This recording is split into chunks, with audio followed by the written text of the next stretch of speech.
Hey, what's up, everybody? Welcome back to season two of Conversations in Pop Culture, where I have with me Big Bang Roni Nicole. So, welcome to the show. Hello. Hi. Thank you so much for having me.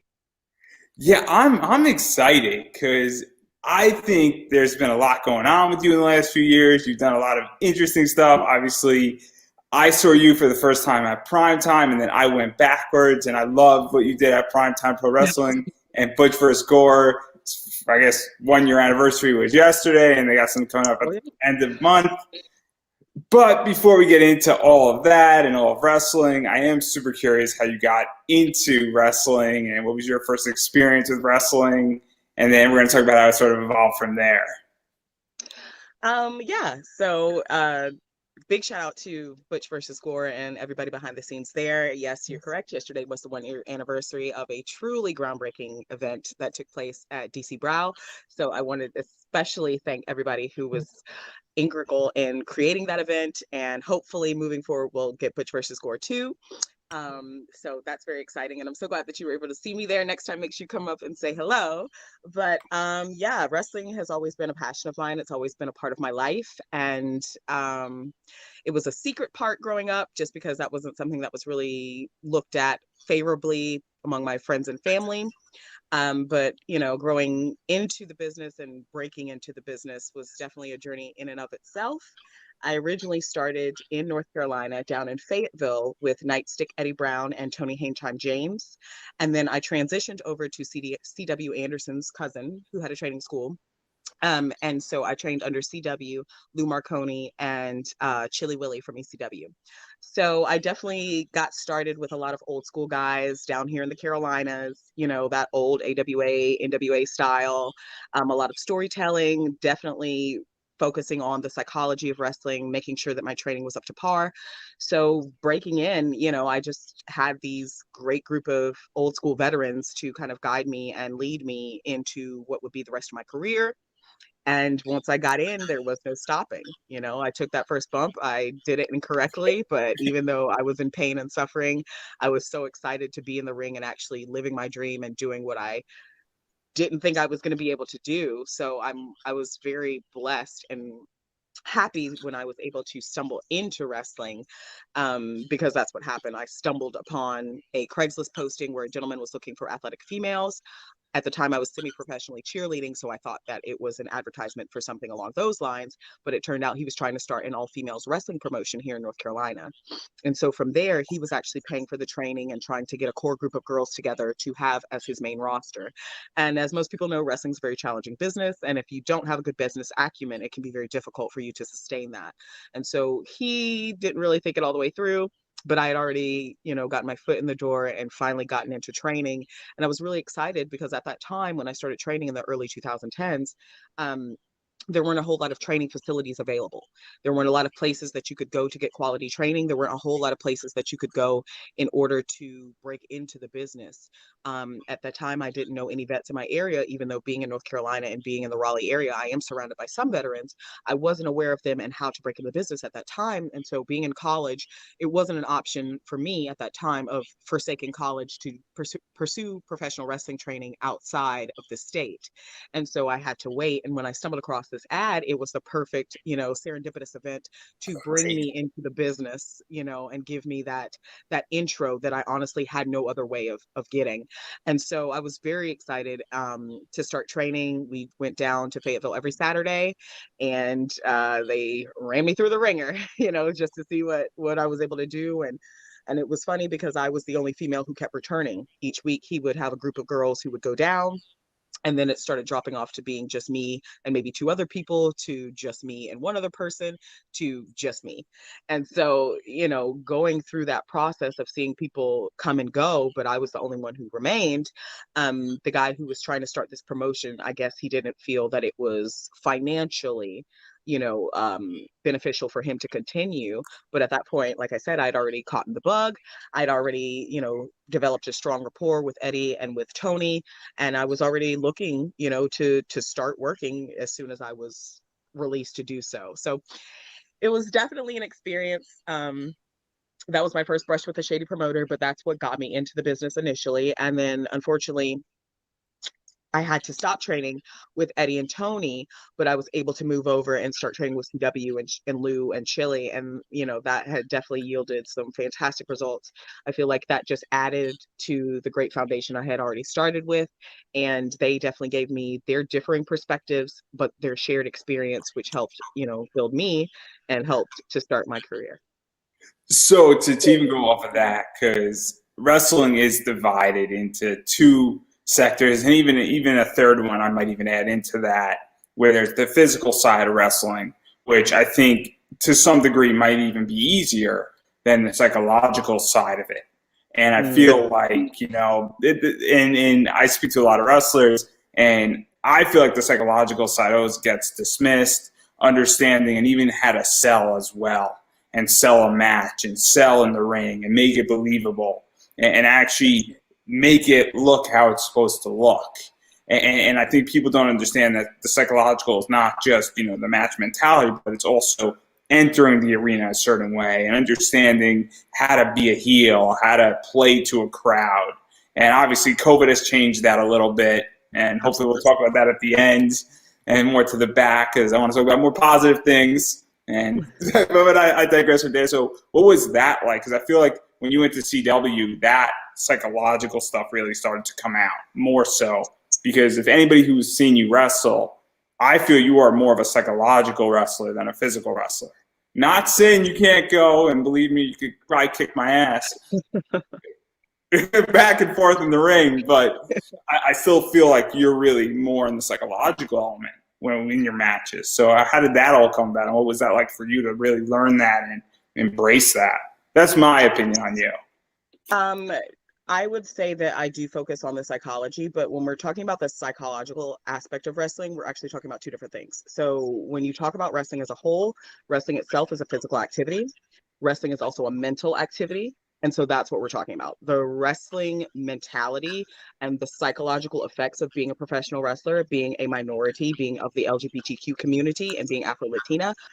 I tick a lot of boxes that don't necessarily and haven't in the past been well received in professional wrestling, which has usually been presented as a cisgendered white male sport. However, the psychological effects of being a professional wrestler are something that are very deep and very encompassing because it's not just the ring, it's outside of the ring. It is The the lifestyle. interaction that you have. Right. It's a complete lifestyle. Being a professional wrestler is not a hobby. And if you're doing it as a hobby, that means that is your hobby. Because if you were trying to be a full time professional wrestler, a lot of your time and most of your time is devoted to everything dealing with professional wrestling, whether that's your body, whether that's your character, whether that's your historical knowledge, whether that is your move set, whether that is improving upon that, whether that is brushing up on skills, whether that is marketing yourself, getting to and from to events. There's a lot of things that go into being a professional wrestler that fall under that category of the psychological aspect. But I think what you're talking about Relationships. is, yes, absolutely. But I think what you're referring to is more of the psychology and the character work. And yes, I have in later years transitioned, especially here in the States, into a character wrestler. Whereas when I'm in Japan or I'm abroad, I'm focused more on the actual wrestling and the technical aspect of wrestling, less so than the character work, because obviously there's going to be that language barrier there. Obviously, there's going to be a different Well, type of we're going to story. talk about that. Yes. You So, killed it in Japan. and we'll be killing it again soon. Um, so um, the psychology aspect and what turned me on in terms of using more psychology and character work in wrestling, as opposed to a lot of hard hitting moves and continuous bumps and continuous moves, was just the mentality of I only have so many bumps I can take. Other people only have so many bumps they can take, regardless of how you're trained, regardless of how safe you are. You only have so many times that you can safely take bumps in the ring. You only have so many times that you can have a bad bump that gives you a concussion. You only have so many times where certain parts of your body can continuously be impacted. And so learning how to save all of those high impact, save those bumps, and save that sort of storytelling for bigger arenas, for larger crowds, and honestly, for a payday that could cover me in case something that was bad, God forbid, occurred, is something that I had to learn over time. Initially, starting my career, I did all the physical stuff 100%. My finisher was a leg drop off the top rope. I started doing that onto concrete.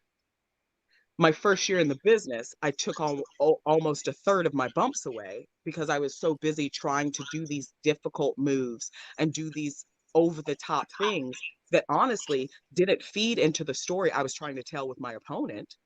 It just fed into the idea of I have to do this to prove myself. I have to do this because I am a larger woman in the business and I have to show people that I can do things. I have to show them that I am able to take and give. There are different ways of doing that. And unfortunately, some of us who were trained in the early 2010s have the mentality that was of the older time, which isn't bad, but it's definitely different.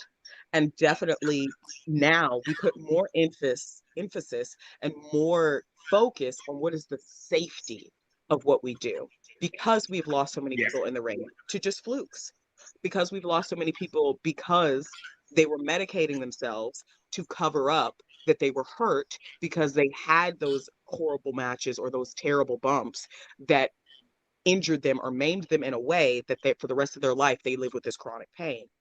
So, growing into wrestling and growing up in wrestling, in the sense of being a professional wrestler, very early, once my body started reacting to the things, the unsafe things that I was doing, I put the kibosh on that because there's no way that I will ever be able to get to WrestleMania if my body does not function at a high enough level to sustain that type of schedule and to sustain what would be asked of me later on. I'm 34 years old. I have to be very aware of what my body is doing because prior to wrestling, semi-pro cheerleading, cheerleader, dancer, I did ice skating. Like I was very physical, color guard, winter guard, um, jazz, hip hop, ballet, point, all of that. My body has always been physically in something. And so coming into professional wrestling, my bump card, so to speak, was already at a lower level because of what had already been done the wear and tear I did as a younger person, the injuries I sustained prior to coming to wrestling. And so for me, focusing more on the character, focusing more on the storytelling, focusing more on grabbing people from that emotional perspective, that is something that I believe is a lost art in wrestling and something that not everybody is able to do. Everybody, as you said, can be trained to be a wrestler. We see it with the larger companies. They pull from all different sorts of industries. They have fitness models, they have athletes, football players, baseball players, basketball players. But it takes a very honed and skilled individual to be able to elicit that emotional response with a limited working arena as well as with a limited amount of moves. Now, you're correct. I could do all the moves in the world. As you saw in my career in Japan, my finisher in Japan is a Canadian destroyer. But that is not necessary all the time. And when I'm trying to tell a story, if it doesn't fit with what I'm telling, then there's no reason for me to add that in. My goal as a professional wrestler and as an entertainer is to always submit to the fans, to give them the experience of being able to escape their reality, of being able to suspend their disbelief and buy into the story that we're telling. Because just like the television that we watch on TV or the movies and the things that we stream and we're so involved in, wrestling is no different. It is a live television show. It's a telenovela, if you will. We're telling that good and evil story and creating it right in front of your eyes. And there are very few industries in entertainment and in sports where that sort of storytelling goes on. Now, you could say that that happens with, football and baseball, but the story that you tell in football and baseball is one team win, one team loses. And yes, that's the same with wrestling. However, the difference is when we invest in wrestling, we're investing in each person in that ring and in the story they're telling us. When you invest in a sporting team, you're not investing in one person, you're investing in that collective. And so for us, it's a greater responsibility as an individual to be able to tell and communicate those stories to our audience and to create and weave a magical experience for them to enjoy for however long that we have in the ring. And I definitely value what we do, and I definitely see how impactful that it can be and how far reaching wrestling is. Every famous TV show has a wrestling episode somewhere. Everybody knows wrestling. Everybody has seen wrestling, but everybody may not want to admit that they like it. They may not want to admit that they know what they know because of the poor stigma, that has taken place in the past. But here, coming into the present and moving forward into the future, it is definitely something that I see that has to be brought back, that storytelling aspect. You know, it's evolved into athletic storytelling for sure. I was in Korakuen for Osprey and Ricochet, and that sort of athletic storytelling is something that is new in the terms of the evolution of professional wrestling and is amazing to see. But not everyone Yeah. does it, and not everyone does that at a high level, you know? And so as the wrestling continues to evolve, we will continue to see storytelling manifest in different ways. But in terms of my ring work and what I like to do in the ring, I'm a storyteller. I am sitting around a campfire with you. I'm weaving a tale for you to enjoy. And at the end of that tale, you'll be shocked and awed and left with either happiness or despair, depending on what the finish is. But for me, that's how I envision professional wrestling. So the way I view wrestling is very different than other people. I'm a big comic book fan, and I love good written comics. One of my Yes. favorite comics of all times is The Walking Dead. And The Walking Dead brings you along for 178 issues, which is a lot of issues over the course of about 17 years. And you don't know what's going to happen. As soon as you think A is going to happen, B happens, and then C happens, and then E comes before D, and that sets up an entire circumstance. And so obviously, that's how I view wrestling as a gigantic comic book. And I Yeah. think that there are good comic books out there that are told really, really well, and then there's things that are not so well told. And I feel that, unfortunately, in wrestling, we have some great stories that have been told in the last 3 years on both, WWE and AEW and on the indies, but we've also had some horrific stories. And I think it is an art. And I think that it takes a certain type of wrestler to do that. And also, who are the wrestlers we remember? We remember the wrestlers like Stone Cold Steve Austin flipping off Vince and that entire story Yeah. because that's what everybody relates to it, everybody understands it, and everybody realizes that the characters involved are so much bigger than wrestling. It's not about wrestling. Exactly. I feel wrestling is the venue to tell the story versus the actual story. And I think that Yeah. that's something that wrestling is now starting to adapt to. And I think people want it in many ways as well. And I think For sure. that, especially during your later career, you figured that out because I think it does make a difference. Anybody, and not anybody can do it, but a lot of people do high, amazing moves. But I need emotional investment. Yes. And that is definitely something that I seek to provide because we live in a time where instant gratification is, something that it's been programmed into us to expect. However, there is something to be said about a slow burn. And the perfect example right now that I know everybody can relate to is WandaVision. Everybody was like, what is going on after the first two episodes, right? And then as it progresses and as it goes on, more and more unfolds. And so by the end of the finale, which we hope everyone watched, I'm not going to give any spoilers in case you haven't, but hopefully by the end of it, you understood, why it started out the way that it did and ended the way that it did and why it had to progress in that way. Wrestling storytelling is no different. And it's important to me, especially when I'm in places where there's lack of representation, or I'm in places where they have wrestling deserts, so to speak, like they don't have wrestling or they've never had it before. They certainly haven't seen someone who looks like me. They certainly don't know what there is to know about wrestling, And so it is up to me and my opponent and the referee at that time to create a story and to give it to the audience so that they can understand and they can embrace and they can enjoy and actually have a reason to suspend that disbelief and have a reason to invest. And I think that's a lost art in some ways, is that slow burn, which combats that instant gratification, which we're also conditioned to want and to see. But there's something to be said about the chasing of a belt. There's something to be said about storylines that are drawn out over time. There's something to be said about the journey, and we're all on one, regardless of where you are, what you're doing. Everyone is on their own journey. We've had ups, we've had downs. Sometimes you got to take a pit stop on the side of the road to get it back together. Sometimes you get a ride that takes you faster than you thought you would ever be able to go. We all experience the concept of moving through a road and going to a destination. I don't view wrestling any different. And I think that a lot of people should definitely take heart and harken back to those times where we focused on the story, because it's wonderful and it's fantastic to be that athletic and that precise with the movement. But it's also just as wonderful and fantastic to be precise with your timing, with your character work, with the story that you tell, with how you draw the audience in with your moves and your words and your actions and bring them up, but at the same time, you're able to bring them back down at the appropriate time. That sort of conductorship almost of the story that we could create in the ring is something that is very um, pivotal and primal and beautiful to me. And for me, being able to relay those stories and take someone on a journey is the best part.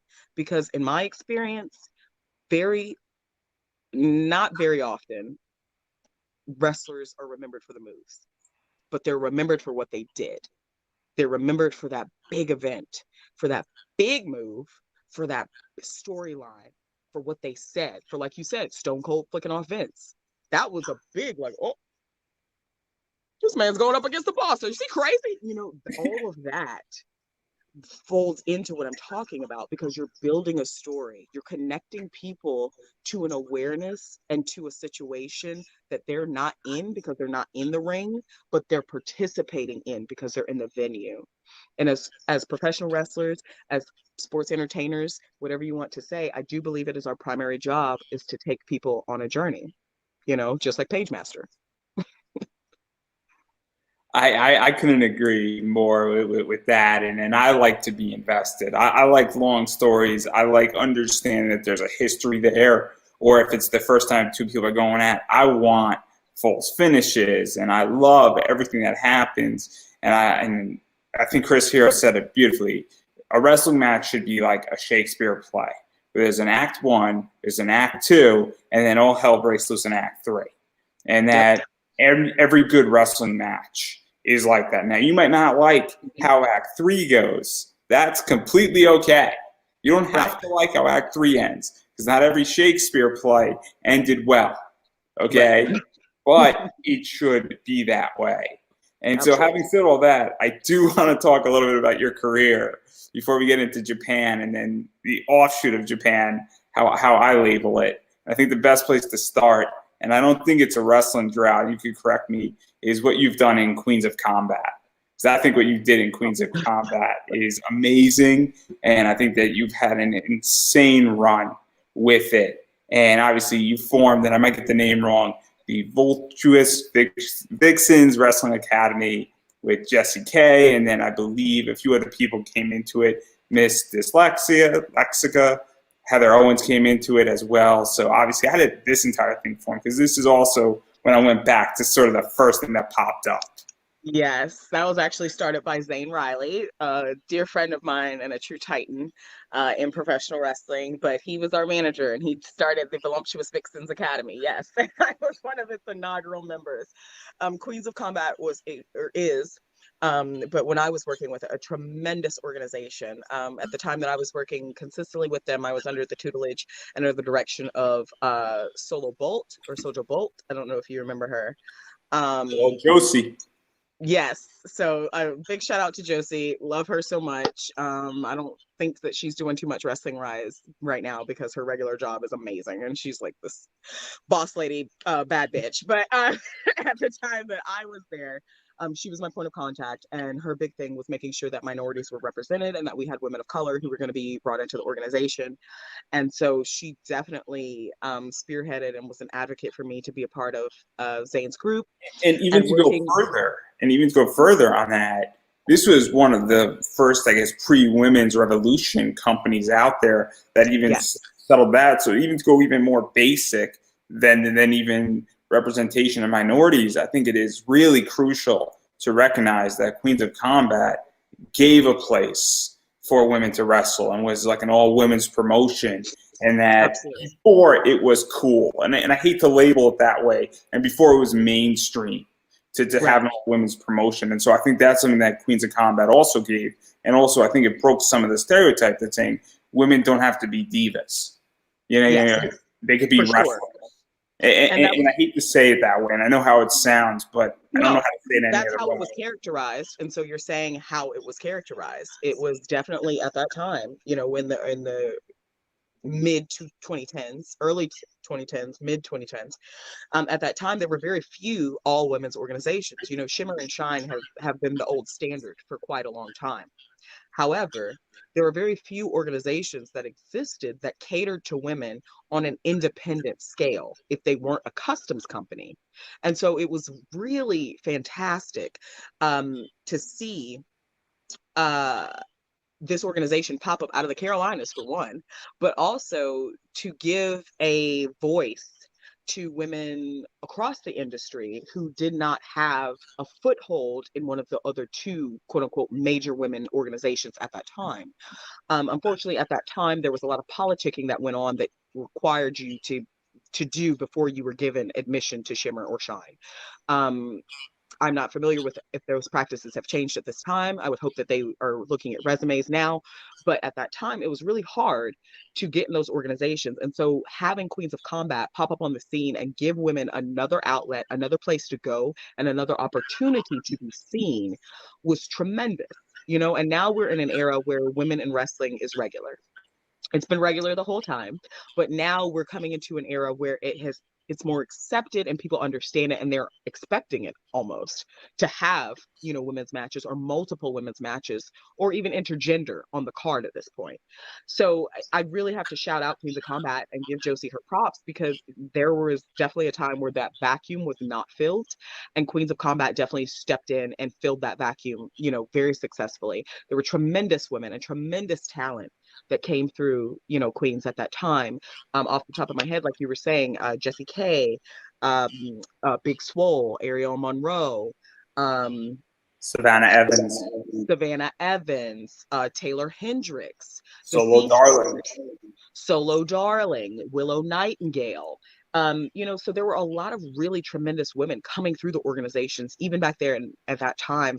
And so I feel very honored and very happy to have been a part of Queens at that time and at that juncture, and to have been a part of that, first kind of group of girls before things kind of changed. And like you said, it became cool, to have women around and to have a women's organization. Yeah, and I feel that in many ways this was iron sharpening iron.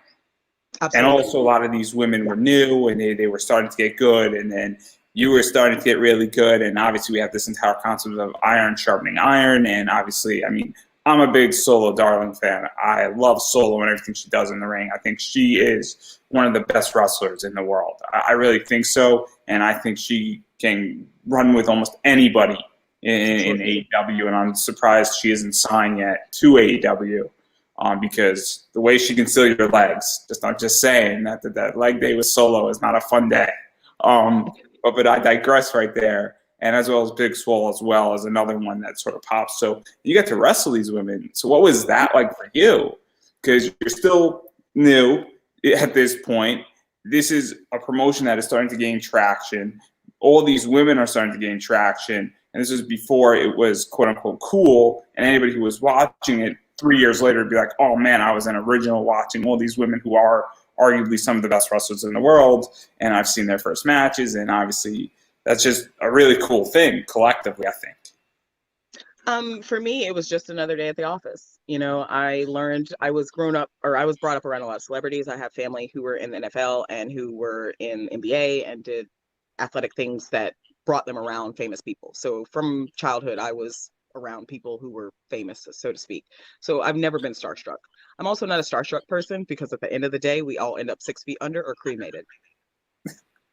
There is not one person who gets to escape the end of our lives, and therefore we are all equal in my eyes, and we all deserve respect and dignity as human beings. So I never came into anything entertainment wise with the perception of, oh, I'm getting marked out or I'm so excited. Now, granted, there are people that I've met, and it was so important for me to meet them that absolutely I was taken aback and not sure how to respond. Aja Kong being one of them. I crept around the venue like for 25 minutes, peeping around corners and like spying on her before I actually approached her. But working with these girls is just working with my colleagues and working with tremendously talented people who always push me to the next level and who always force me to try to reach higher to grab that brass ring. Um, I'm I'm not remembering wrestling Swole in Queens of Combat. We definitely wrestled a few times in Charlotte under the NWA banner for some events that they had. And you see her on AEW. She's tremendous. She's a fantastic athlete. Her timing is pristine. She's one of George South's originals. George South is, a legend in the business. And so she knows what she's doing. So I know I will always have a good match with her. I'll always be able to tell a story with her.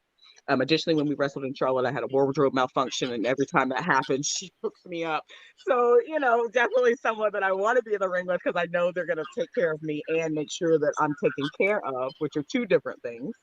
Um, so yeah, it's tremendous to be able to share the ring with, these women who are phenomenal athletes, but just based on how wrestling is perceived, may not get that same amount of shine, and it's difficult. Now I do remember wrestling solo in Queens of Combat. She's so fun. She's my veteran, and she's a great veteran. She's someone who I would definitely share a ring with any day, anytime. She's actually still of the old school walk and talk style, which I love. Being able to just go and tell a story and without having to script our entire match. I definitely don't like that too much. So being able to work with people who can move on the fly and storytell on the fly is definitely something that I'm always looking for in an opponent and in someone in a colleague. And so working with them, just fantastic and tremendous. And I've known Swole forever, even before she started training, because she actually started training after me. Um, Knowing her, seeing her growth, seeing her rise, which has been nothing short of meteoric. Seeing Cedric as well, because I know him from the Carolinas as well. Just seeing these people go on and represent and do such amazing things. It's very wonderful and heartening to see, especially as a woman of color, and seeing that at a higher level. It's always wonderful to see that and to know people are still out here able to achieve and able to live this dream even now in a Miss Corona world. So there's something you touched upon, and then I want to talk about Japan because I think your role in Japan and what you've done in Japan is the best part of your career so far. And I'm a little biased because I love anime and I'm a big Japanese fan and everything that their culture represents. But one of the things you said is that being taken care of in a ring. And I was actually at a non-wrestling seminar with Bryce Remsenberg from AEW, and he was explaining that it took him like 18 years to get CPR certified as a referee, which was shocking to me. And I don't think he's going to mind me saying it because it's not anything negative, but it's that idea that what is that like to be able to trust somebody that they're going to be able to take care of you? God forbid a wardrobe malfunction happens or you get a concussion, because that's a serious issue where knowing, because there's certain people I would imagine that you think they'll take care of you, but maybe they're not going to pick up on it, or maybe they don't have the experience or the whereabout to do it, or even referees sometimes might not even catch it at first. And there's been plenty of stories like that where somebody has a concussion and then the referee, like 3 minutes in, realizes that the person has a concussion after a bad situation. So what is that like when you're in the ring with somebody who just knows that whether they're a veteran or not? Because I would imagine that makes you feel much safer. It starts before I get in the ring. When I get to the venue and I see who my opponent is, based on our interaction, that's going to let me know immediately whether they're going to take care of me or not. Um, I'm a very intuitive person. I don't like to throw empathic out there because everybody's an empath apparently, but I can feel when things are going to go wrong. And if certain benchmarks aren't hit in a match prior to us speaking or prior to us getting into the ring for the match, then I'm automatically I've learned to be on guard, to be aware, to protect myself. Not only to protect them, but to protect myself because this person hasn't demonstrated behaviors or characteristics that would make it seem that they're interested in protecting me and make it seem like they're interested in getting the story across. Trust is a big thing in wrestling. Whether people understand it or not, when we all step in the ring together, our lives are in each other's hands. And that is not just the wrestlers, that's the referee, because things can happen to the referee as well. The three of us are in that ring to tell a story, and it is our responsibility to each other to make sure we all can go home afterwards. I've been in situations where I definitely thought things were going to be okay because this particular person had the second generation status, which I assumed would make them cautious about Oh, I doing know who you're anything talking about. dangerous. So, and we're not going to say names because I would prefer not to do that, but I was under the impression for this particular match that they were going to be responsible. This was earlier in my career, and I was wanting to be amenable because this person had a name. And they proceeded to harm me and intentionally harm me during the match.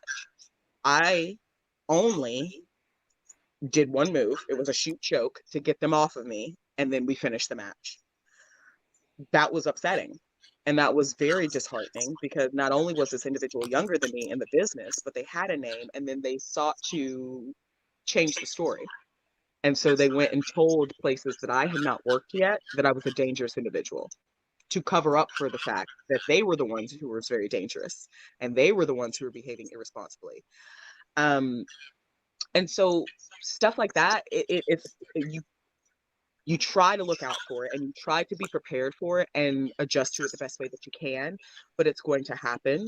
I have been blessed enough to be in enough situations where I've been able to speak with the promoter or the individual and kind of make sure things go better because after the first 3 years of my career, things were not great. There was a lot of danger. You know, I was concussed by a girl who didn't even bother to apologize and then had to wrestle her a few months later and she almost concussed me again. Untrained. She And, went to and training so, for how important, though, even to go beyond just the wrestler's trust, how important is it for you to have trust of a referee? Because I would imagine that, a referee, for those who don't know, and I think Chris Levin is one of the best referees out there. That's just my opinion, but a referee should need to know how to spot something. And a referee should know what somebody looks like when they're concussed, how they're yes. getting up. Not necessarily stopping the match, but even asking and playing that into the story can be very helpful because if you got concussed and the referee said, "Hey, are you okay?" and you say, "I'm not okay," obviously there's a way how to exit that match Right. accordingly without hurting the entire card. But if it's something more serious, putting a TKO onto it or something like that, and then making it go a certain way and things like that, and obviously that's a ref's call. And what Right. Chris was explaining, and he explained it live on my podcast and on this show, what he was saying is that he has complete authority to do so. And it's not, Yes. the promoter is not going to yell at a ref for doing that. And I would No. imagine, though, back in the day, that might have been an issue. I do think probably back in the day, because the control was given more to the talent and less to the referees in certain organizations, that relationship, altered. For me, I always want the best ref, and not because I want the best, which I do, but I want the person who is going to understand how wrestling works and can adjust to that quickly. I've been in a lot of matches with people who are younger than me and some people who aren't younger than me in the business where things have just gone horribly wrong. And because we did not have a good enough referee that I could communicate that to, the match itself was not able to be salvaged. There are things that go wrong in a match. You don't try to do it over unless it absolutely has to happen, but you do try to keep the story going. If you don't have a referee who can be that go-between of communication, who can also be that next pair of eyes and see, okay, this person's hurt, this person is lost, this person is out of the ring for too long. If you don't have that, it definitely does impact your match. And so I always want the most veteran referee. I always want the referee with the most experience. I always want the referee who knows how to communicate. Um, You, my you favorite want referee you want in yeah. my favorite referee in all of professional wrestling was Frankie, but he's at AEW now. But he was one of the ones at Queens of Combat who I knew I could always rely on. You know, my favorite referee up in the Mid South area, Sean Patrick O'Brien, Sean P. He is a Max Recon. They are two tremendous referees who always know what's going on, know their ring placement. If something's wrong, they're communicating with you and like, hey, this is what's happening. Do you need something? Are you okay? Do you need me to pass the message? Not giving too much away about the business, but the referee is really the sheriff of the match. And if you don't have a good sheriff, then it's lawless and the match cannot proceed. And what people don't realize is that lawlessness isn't a good thing for one or the other because it's complete chaos. And if we don't know the end point, if we can't get back on track, if we can't tell this story appropriately, then both of us look terrible. Both of us look like we don't know what we're doing, you know? And so a referee is definitely integral in making sure that people and the talent are on the same page. Everyone is safe. Everyone, if you need something, you can get that. There have been instances that match that I got concussed, it was a bad ref. I told him I was concussed 3 times. He ignored it. He said in the back he couldn't hear me. It's crazy. I mean, just to talk about chaos, deathmatch wrestling is on the rise, and people think that's complete chaos. That is complete control of the ref in every single That's one of those yeah. matches. That's The ref, that is organized chaos. There's a difference. the ref is in complete control. So I'm letting everybody know that if you think something looks like chaos, sometimes it is, but sometimes it's also organized. Yeah. And a good ref knows how to do that, and a good And ref facilitate. is on the ball, Yes. and it's Because super there was an important. instance where I got split open and I didn't know that. Because you know your face bleeds worse than a lot of places. So I had gotten like cut right here somehow. I think her gear or something had snagged me, but I had gotten actually cut. So I was bleeding. And we were in a state where if there was blood, you had to stop the match immediately. We couldn't do that, unfortunately, because it was a title match. And so the referee at the time, when I was selling in the corner, gave me a hurt handkerchief out of his bag and was like, you need to clean the blood off of your face immediately because they will stop the match. Are you able to continue? Are you hurt? And I didn't even realize I had been cut. So I was like, no, I'm fine. I didn't even know I was bleeding. I thought I was just sweating. It's a good He ref. informed me that yeah, he was informing me what was going on. He was like, you need to clean this up or we're going to have to stop the match. I was able to sell and get it situated long enough that it stopped bleeding. We finished the match. I did not win, but we were able to finish the match. And I really was grateful to him afterwards because, again, I had no idea. I thought this was sweat, you know? And so he, as the referee, saw what was happening, knew the parameters of the state, of the commission for wrestling, and what was going to happen if there was any blood, and stepped in to rectify that situation. And honestly, that's a lost art. You know, people talk about referees and or Hall of Famers and people who have done great things in wrestling, but I think we need to talk about, you know, the Keeners and the Hebners and the other referees throughout the history of wrestling who have really kept the train on track when things have gone horribly wrong. Yeah, I think there's a lot of unsung heroes in wrestling, and I Oh, think for that sure. a lot more people need praise, and I think that referees definitely need to be appreciated a hell of a lot more because they are just as important as anybody else in a wrestling ring, and sometimes even more Absolutely. important. You know, Yes, because especially for newer wrestlers, and I remember this, that panicky, I don't know what's happening feeling. I was very blessed in my earlier years to work with organizations that had older referees who were experienced wrestlers. So they saw that deer in the headlights, I'm about to freeze, I'm about to F this up face. And they intervened, you know, and they were able to peep game and to be like, oh, she's about to lose it. Hey girl, throw clothes on, do something. You know, like they were able to help me and guide me back at a time where I was traveling with no guidance. You know, my trainers trained me and then they pretty much sent me to the wild. So having good referees and having a great referee in the ring with you, it makes all the difference in the match. And I would encourage people not only to watch the matches you love, but watch the referees. Watch what they actually have to do. They're not just standing around.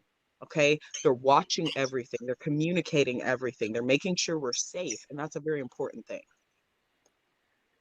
Yeah, I agree, and now I want to pivot away from referees because I want to talk about Japan because I think, as I stated, I think that's some of your best work, and obviously you've killed it. You know, pro wrestling, Diana, Rihanna, Seedling, Sendai Girls. You know, Marvelous is in there. World Women Pro Wrestling, everything. Japan. JWP, yeah, 01, yeah. At least 40% of your matches have taken place in Japan. I think is a fair About 4 assessment. years. I spent 4 years of I spent literally half of my career there. Yeah. So And so, how did you even get to Japan? Because Japan is an invitation type of thing, from my understanding. yes, it was by invitation. But by invitation, well, I can't speak for them. I can say for me, I was actually about to quit the business. I was tired of running into brick walls in terms of being respected in wrestling.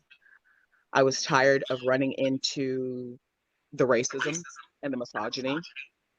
Um, there were definitely times early in my career where people were very bold with the things that they said to me to my face, which in a way I respect, but at the same time, not what you need to be saying to an employee, which is what we are when we go to these wrestling shows. And so the wrestler that I was traveling with at that time saw my frustration. You know, he saw the difficulties that I was encountering when I would speak out about not getting paid or other wrestlers not getting paid. When I would say something about being put in an over sexualized position when that wasn't my character. When I would ask, you know, what is the story we're telling, not only what's the finish. I need to know the story so that it can be applied to what we're doing. I guess I was asking too many questions. So um I was hitting a lot of negativity that wasn't negativity because I was doing things wrong, negativity because I wanted things to be done right. And as we know, wrestling was steeped and started in the carny business, which isn't exactly or wasn't exactly on the up and up. And so I was coming up against a lot of old mentality that didn't want to change. And I was frustrated. And I didn't think, hey, maybe you should just keep going and change your approach and figure out a different way. I was like, F this, I'm done. So the director I was traveling with at the time, encouraged me to go with him to a show down in Hubert, North Carolina, where Steve Carino formerly had his training school and his promotion, PWF, Crystal Coast.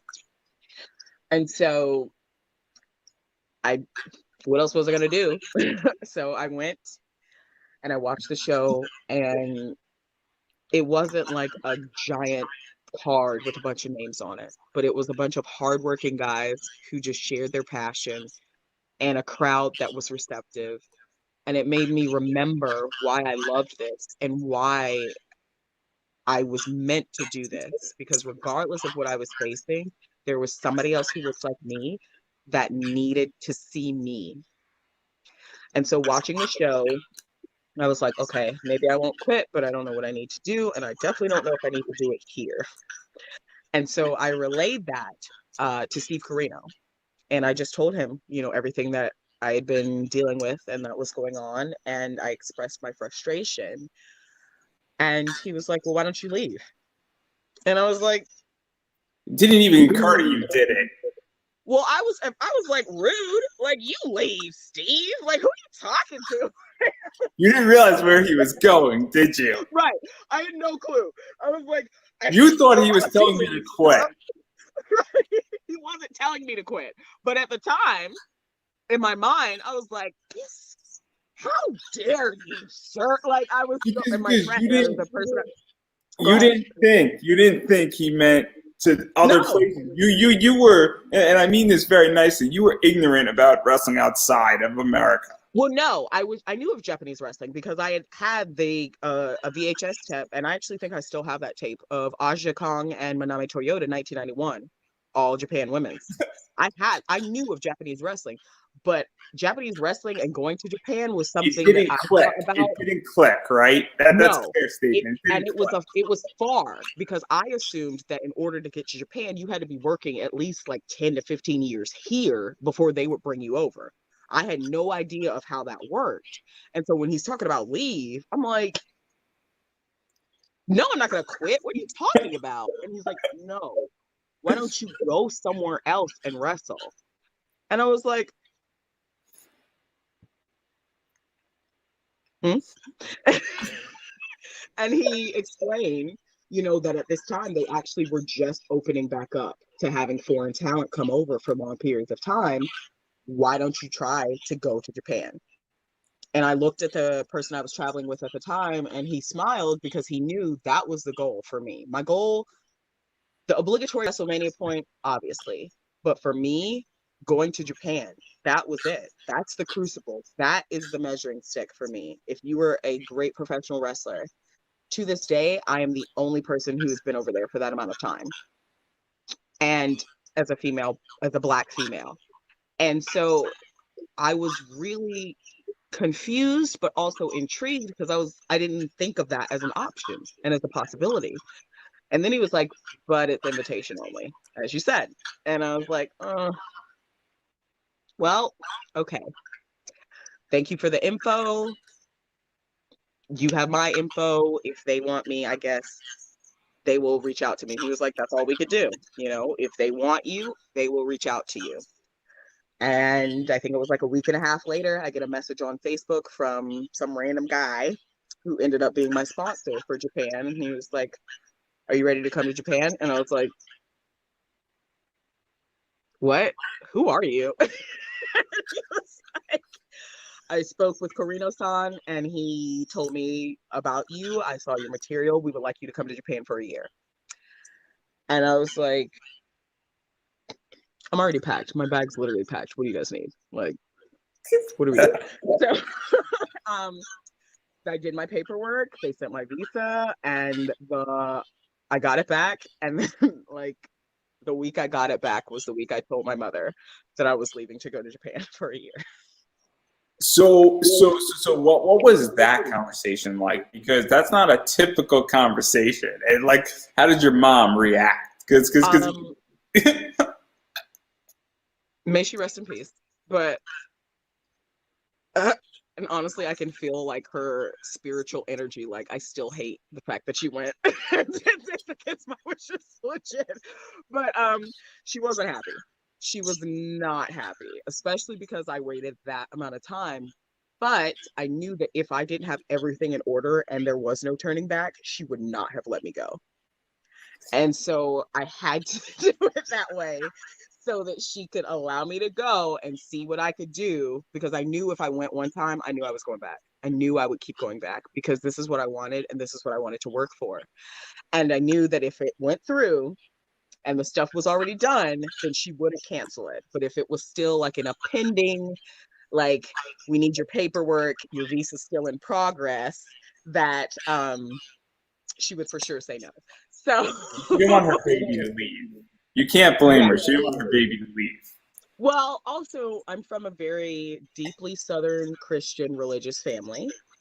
I'm more spiritual than religious, and so that has always been a point of contention. But also, I did all the cotillion and the debutante and all that stuff, and that's what my family's about, like being a proper Southern lady and a proper Southern belle. And I never did that. It was not And for you.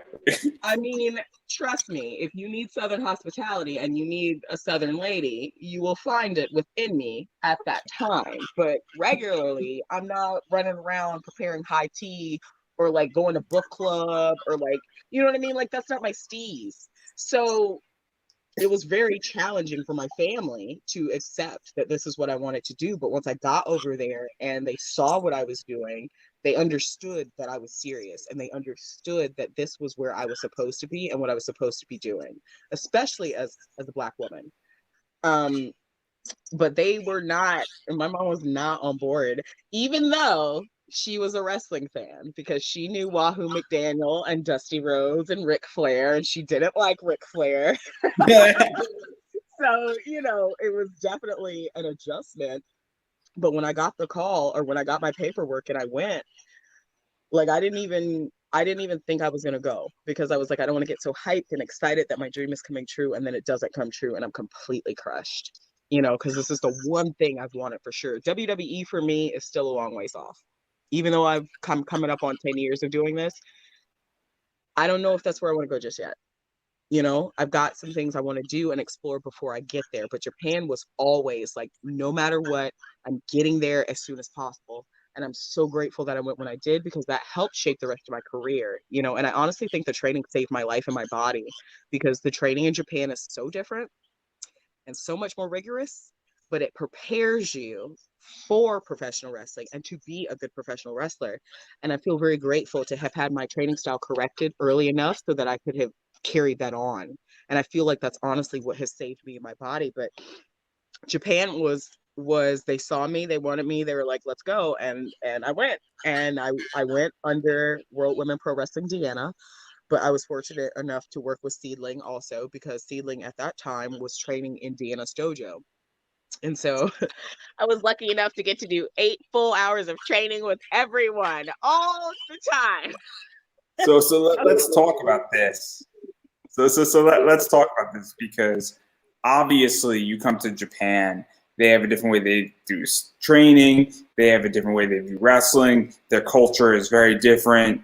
And there's a lot of cool stuff about Japan. Obviously, Tokyo is a cool, place to be. I haven't gone yet, but I want to, and I know a lot about it. And also, they're just a fascinating country as a people, and everything that they've brought over to America. Anime is their greatest invention ever. Got to say that. I'm biased. My company is Pop Anime Comics. Everybody, it's pretty clear to me where I stand on that fence. Wrestling is a close second. It's a close second. But all kidding aside, what was that like coming in as an American, and you're a minority as well in Japan? And I know I'm saying this completely how it could be cut up and then taken out of context here, but what was that entire experience like? Because it's very, very different than anything else, and I would imagine culture shock as well, because here you are in a country that is very much Eastern, and you're from the West. But I will say that being from the West and raised in the South helped a lot, because Japanese culture is 100% based on respect and a hierarchy. And that's how we're taught in the South in America. You respect your elders, you speak when you're spoken to, you help when even if you aren't asked, but you definitely help when you're asked. You make sure that the elders in your life are taken care of before you take care of your own things. And then you make sure that you show proper respect to the people who came before you.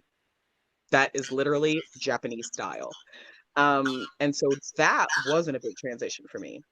The whole senpai kohai dynamic, having to wash gear for my senpais and pack their gear bags and make sure that their stations were set up at shows and make sure they had everything that they needed.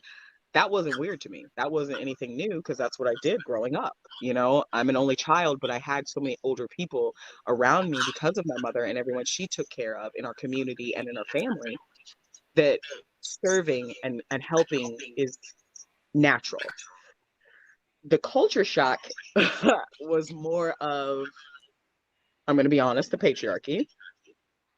That was a little hard for me to deal with and adjust to. And just the idea of, at the time where I was in Tonomachi. The World Women Pro Wrestling Deanna dojo has moved since this time, but we were in Tonomachi, which is right by Tokyo Bay in Kawasaki.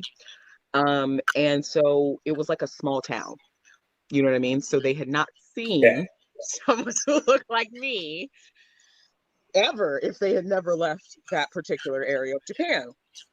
And so the shock of people walking by the opening of the dojo and then walking back and staring at me and then walking by and then walking back to see if that was correct that they just saw me. I'm so sorry.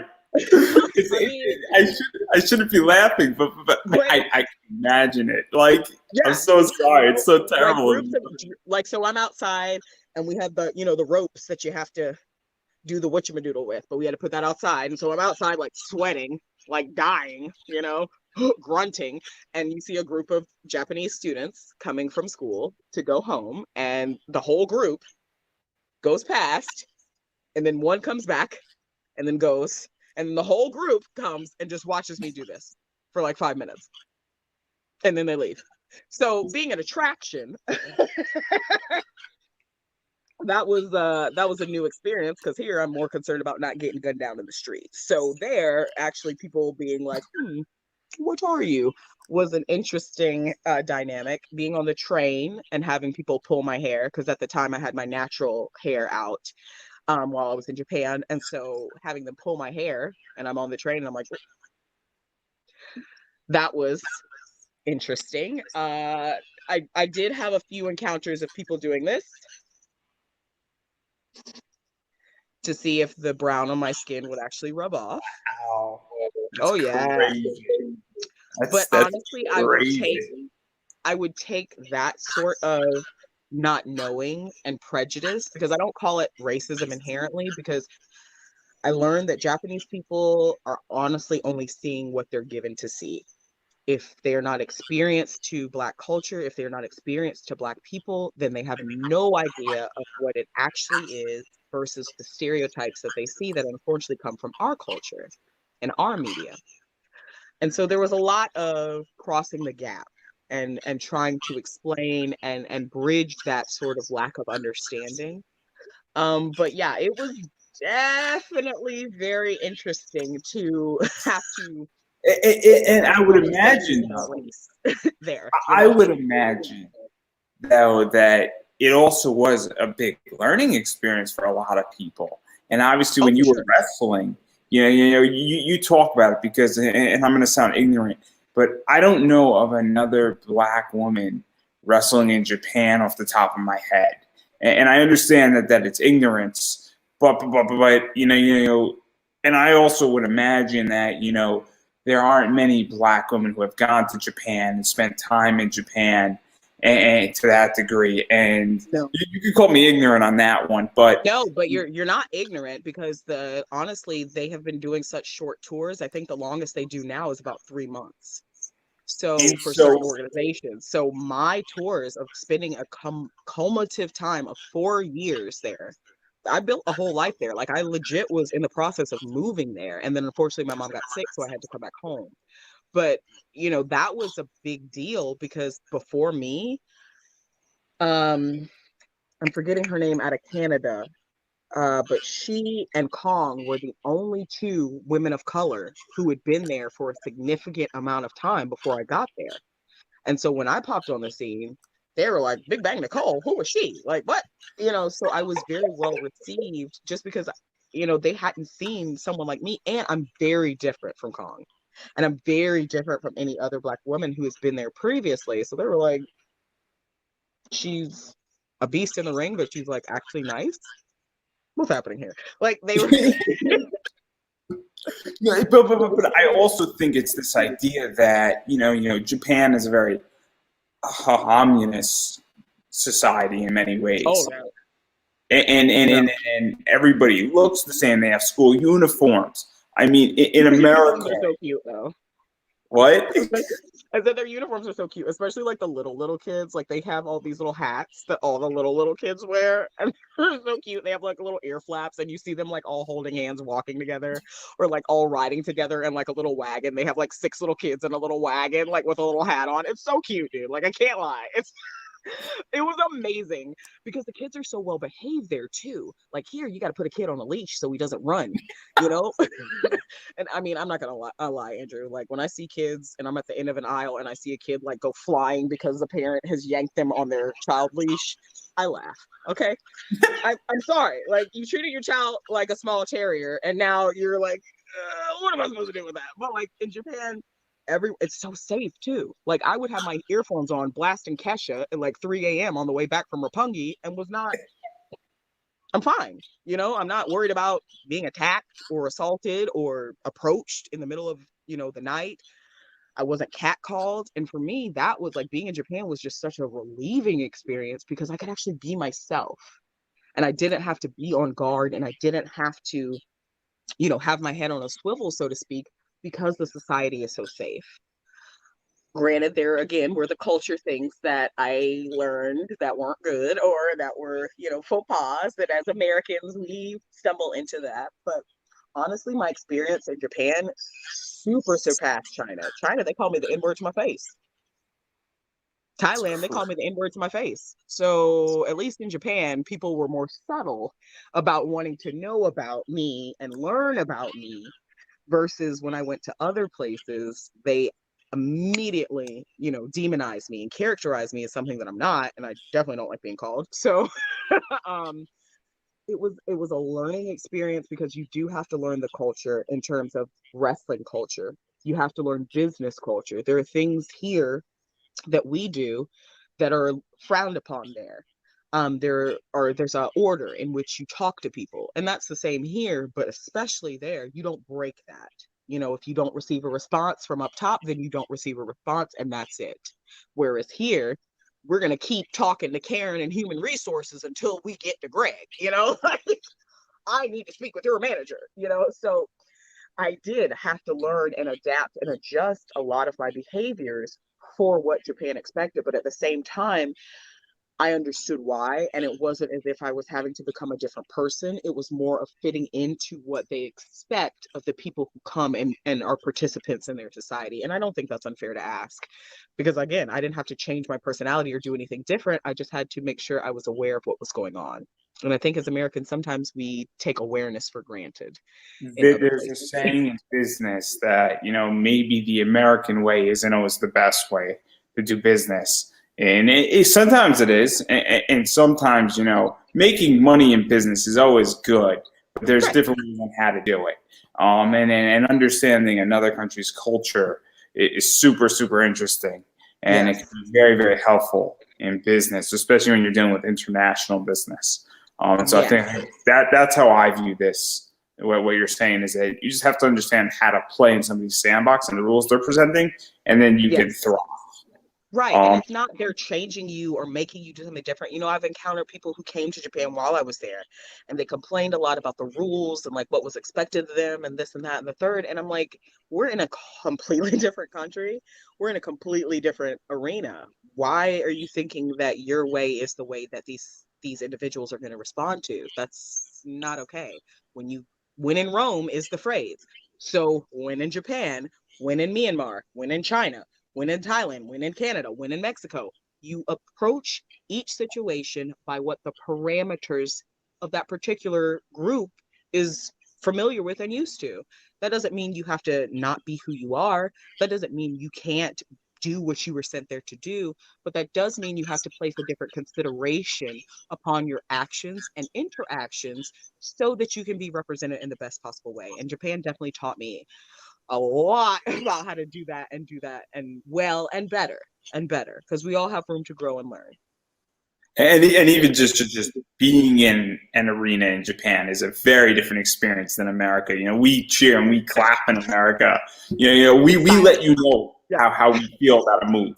We let you know, Yeah. which is good, and it's Right. enjoyable. That is not what happens in Japan, No, where not at all. it's very different. Maybe it happens a little bit in New Japan wrestling, but for the majority of it, it doesn't really happen. And so, what was that like? 'Cause and I hate to bring it into this, but it's almost like this is pre-COVID response to some degree. Like, Well, I mean, going for my very, very first tour, my very first match, I was in a tag match and it was me and Kagetsu tagging together. And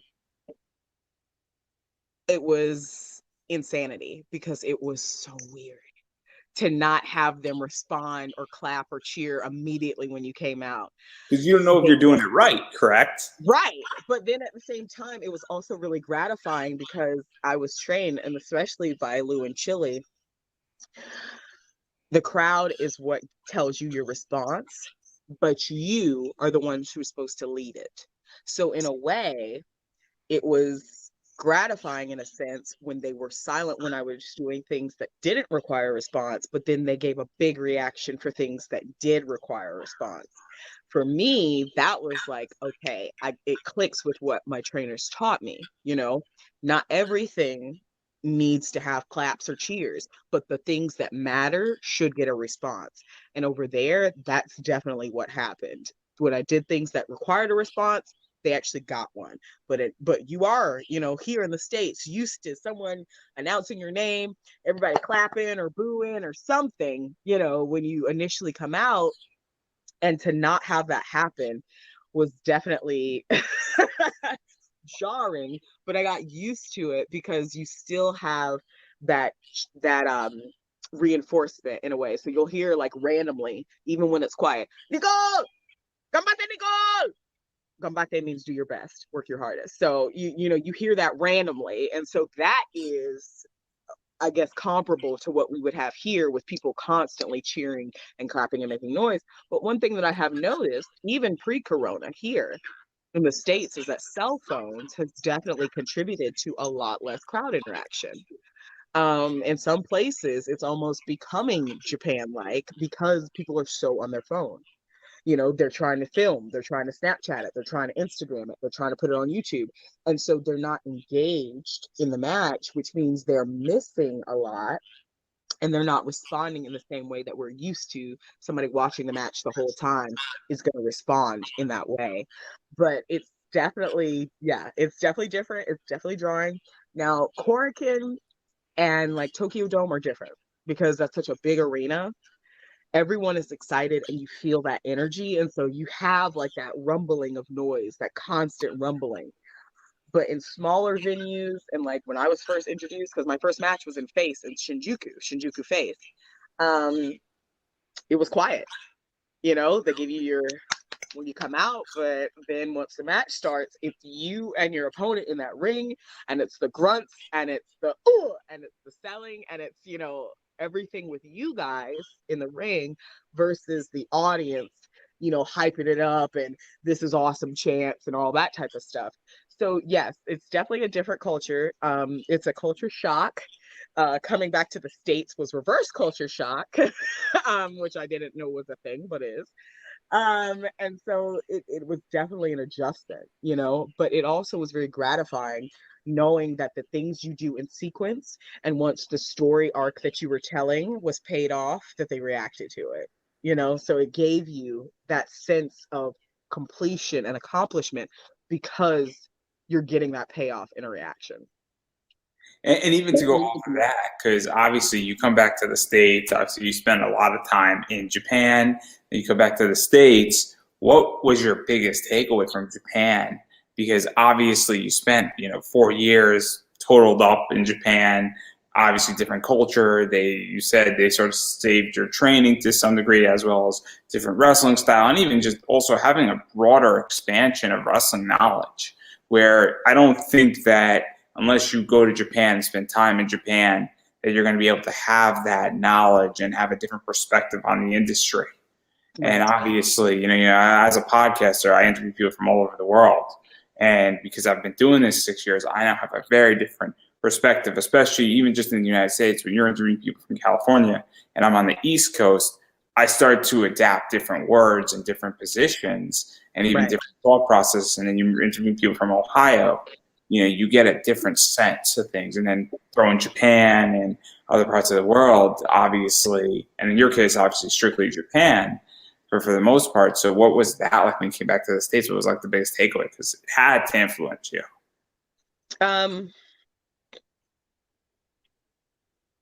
I think my biggest takeaway from my first tour of Japan was reinvigorating my love for professional wrestling. Up until that point that I left, when I was telling you I was very frustrated, I didn't view professional wrestling and the people in professional wrestling as two separate entities. But after going to Japan, after that first year and that first tour, because my tours were always split into two parts, I learned that you have to look at the person, and that professional wrestling itself is blameless. Professional wrestling itself is an art form that has been passed down through the ages.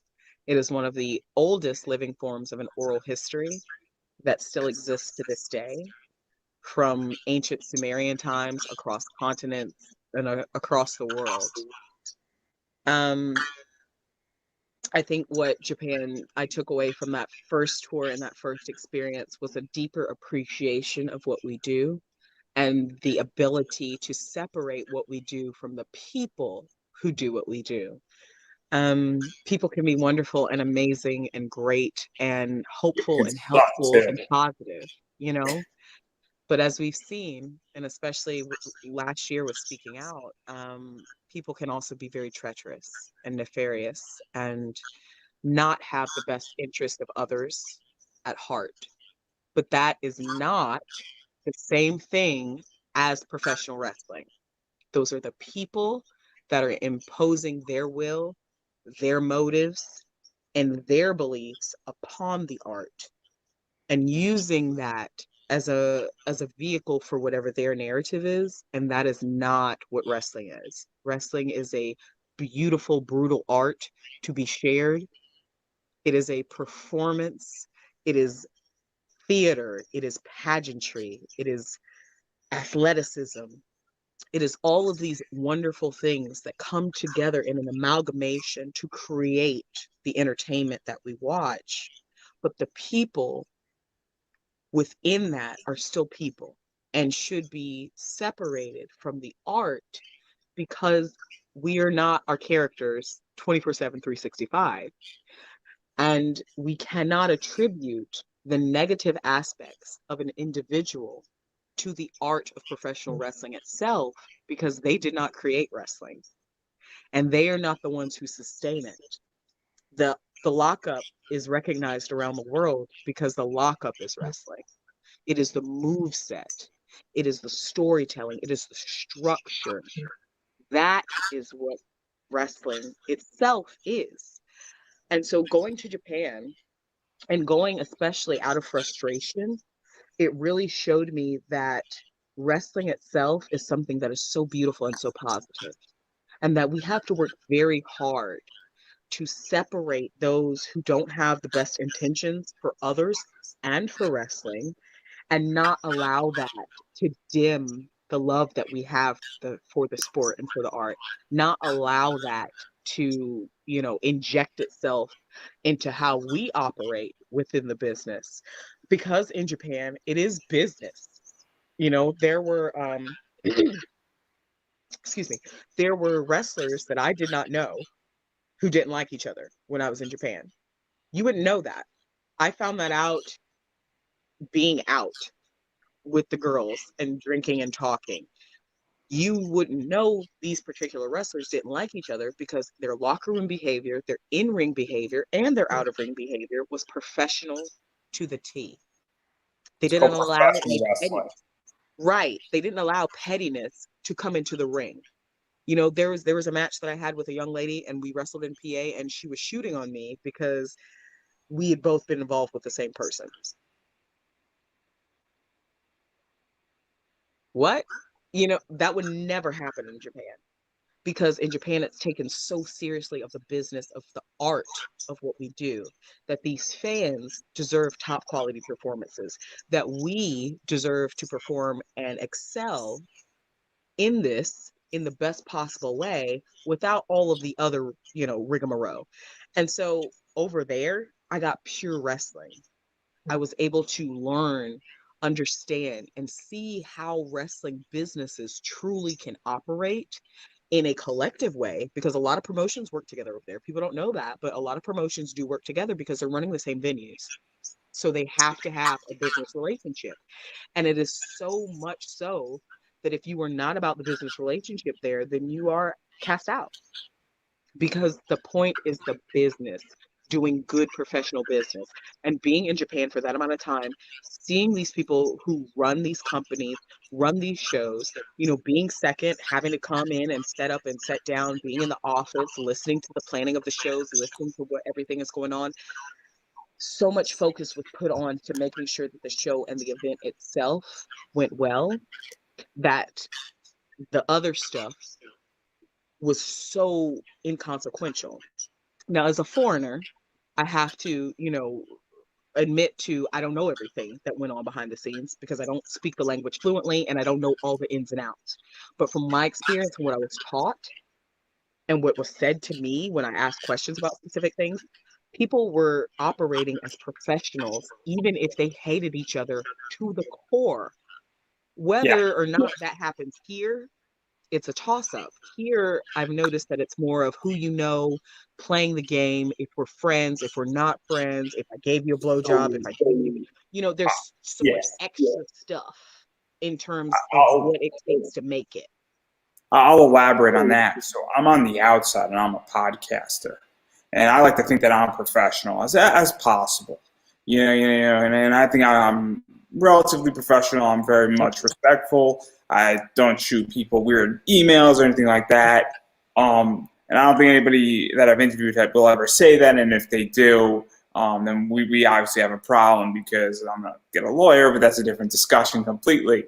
But I get shoot upon by sending like a tweet to somebody when I'm doing something and I say, hey, I'm putting money on this person, and then I get shot on for no good reason. And then my terminology is when I say, oh, that person's money, it means they're a superstar. They're great.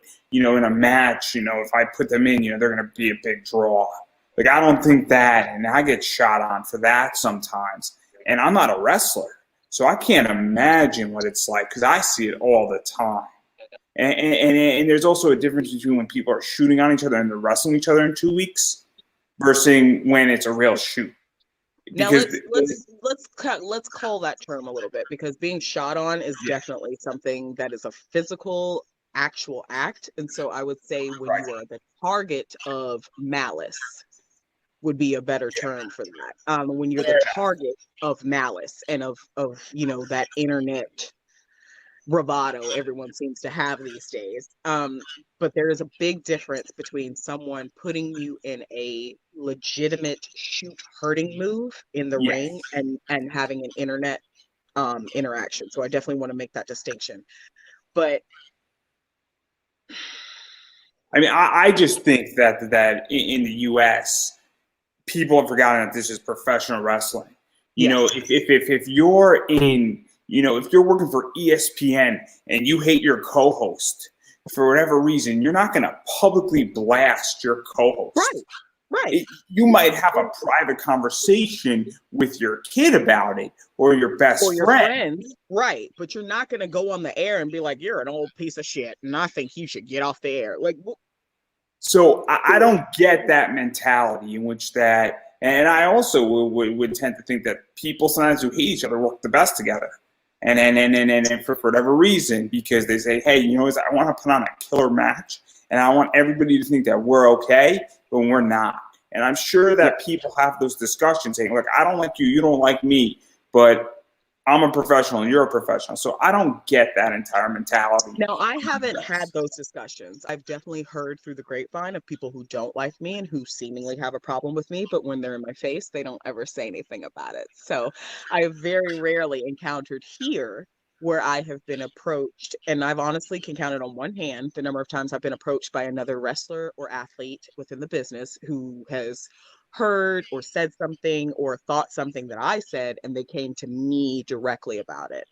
And those are people, honestly, that we don't have a relationship, but I trust them more You probably because respect them more. right. And I respect them more because they came to me. We had a conversation. I cleared up what needed to be cleared up, and then we were done with it. And that was it. We didn't have to have some big drawn out thing. We didn't have to go into a Twitter war. We didn't have to subtweet each other for 3 days. Like, we didn't do any of that. Full Like, professional wrestling. yes, and I definitely think, especially in an industry where we take each other's lives into each other's hands, we got to talk. If there's a problem, we have to communicate. And it's not through 190 characters. It's through, hey, can I talk to you on the phone? Hey, can I email you? Hey, can I message you on Messenger? Like, there are ways to connect with each other and to eradicate problems that I do not feel a lot of people are taking advantage of or are brave enough to take advantage of. Let's just be honest. A lot of people are being scared, but you're not afraid to say the things you say. So, what are we doing? We're And going to be also, adults, or are we going to play that high school game? and also things should be private, not public. There's an old Yeah. saying that if you can embarrass somebody privately, it is always better than doing it publicly. And how I Absolutely. could take it a step further, where if I have a problem with somebody, it should be handled privately first, and it should Absolutely. remain private as long as it can. And, Yes. and I say this because sometimes it's just a misunderstanding. I'm sure that you've had something where you might have done something and you're like, oh man, I apologize, and everything's fine again. In which that happens to everybody in society.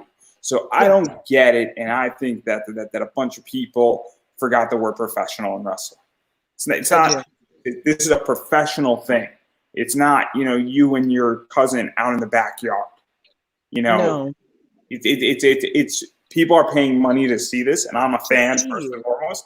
So I don't want your drama out on Twitter and you saying, "Hey, Andrew, you got to pick a side."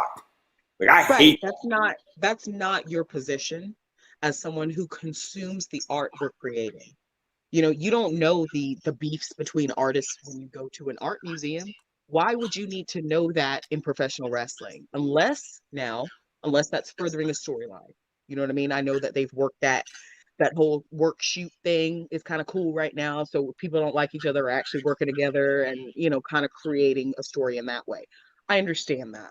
But when you have people who are individually not cool with each other and just take going back and forth, airing out each other's grievances and dirt and whatever, that is not what this business is about, because you don't see that with Paul Bettany and Elizabeth Olsen. You don't see that in other industries. It seems that only wrestling is the industry that thinks it's acceptable to do that type of thing, and it's not. Because if that's the case, then we need to take professional off the beginning of it, because that's not professional behavior. All of us have had jobs outside of professional wrestling. We know what it is to be in a professional environment, and it should be up to us to maintain that even in an arts industry. Because I consider professional wrestling the same thing as I would consider marching band or color guard. It's a performative art. You are performing, there's athletic elements involved, but it's still an art form. And there is no reason for people who consume our art that we are supposed to help, make feel better, allow to suspend their disbelief, to know that person X banged person Y's boyfriend and now they can't have a show because everybody's upset. Like what? It's No. crazy. It's crazy. It's literally crazy. We need to all take a step back, evaluate what is really important and whether we actually love wrestling or not. Because it's one thing to say it, but it's another thing to conduct yourself in a way that reflects it. I agree. I agree. And I'm not interested in drama. My life is already stressful enough. I don't need Right. your people's dramas in the wrestling world. No, I don't need it. I just right. want to watch legitly two people sort of beat the shit out of each other in a ring. No offense to anybody. No, not taken. You want to watch what we're set to do. And that is And I'm all paying for you it. should have to worry about. You shouldn't have to worry about two wrestlers going back and forth on Twitter and you just happen upon it and you're like, well, what's going on with these guys? Because we're all human. So we're all going to be like, what's happening here? We all have that within us. That whole curiosity killed the cat. No, curiosity killed the human, because we all have that in us.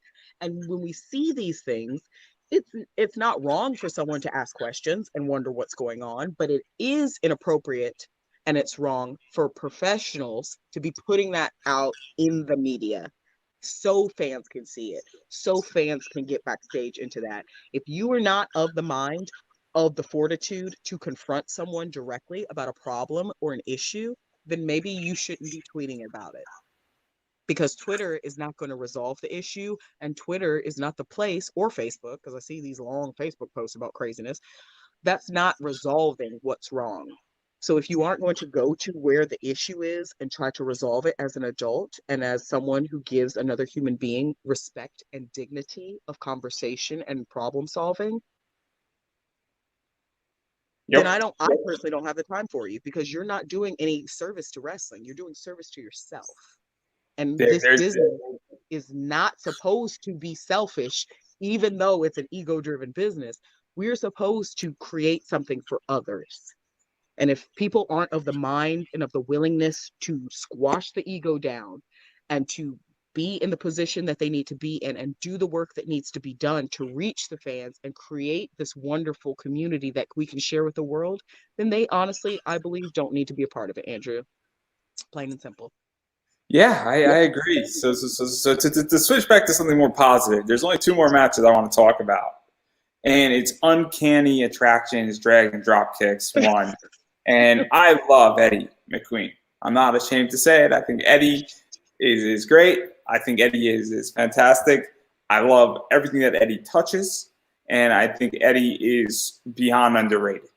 And Big I shout out am to not Eddie. She knows she's my bitch. I love I'm not going to her. pretend. I was very happy about that win for Eddie. So nothing against you, but I really enjoyed that match. Even though that win was trash, and done deceptively.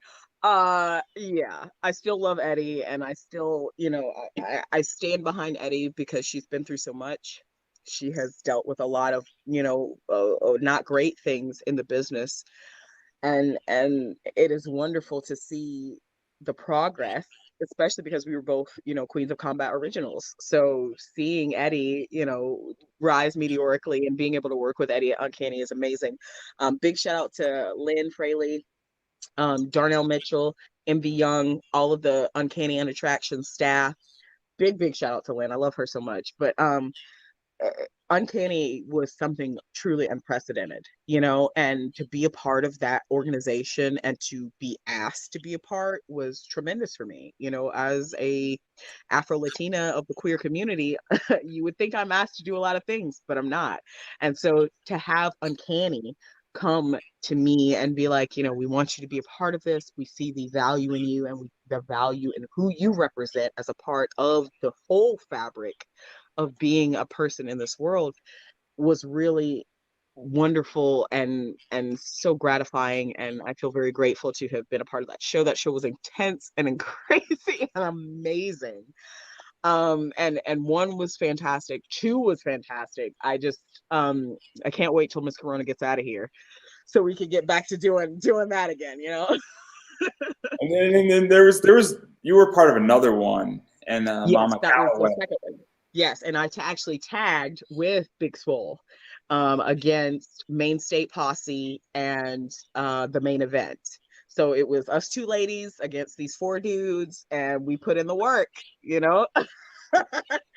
put in the work. It was so fun to tag with Swole. I mean, her energy, her presence, her experience. I'm so proud of her and everything that she has learned, because she came in later, but she picked it up instantly. She worked so hard.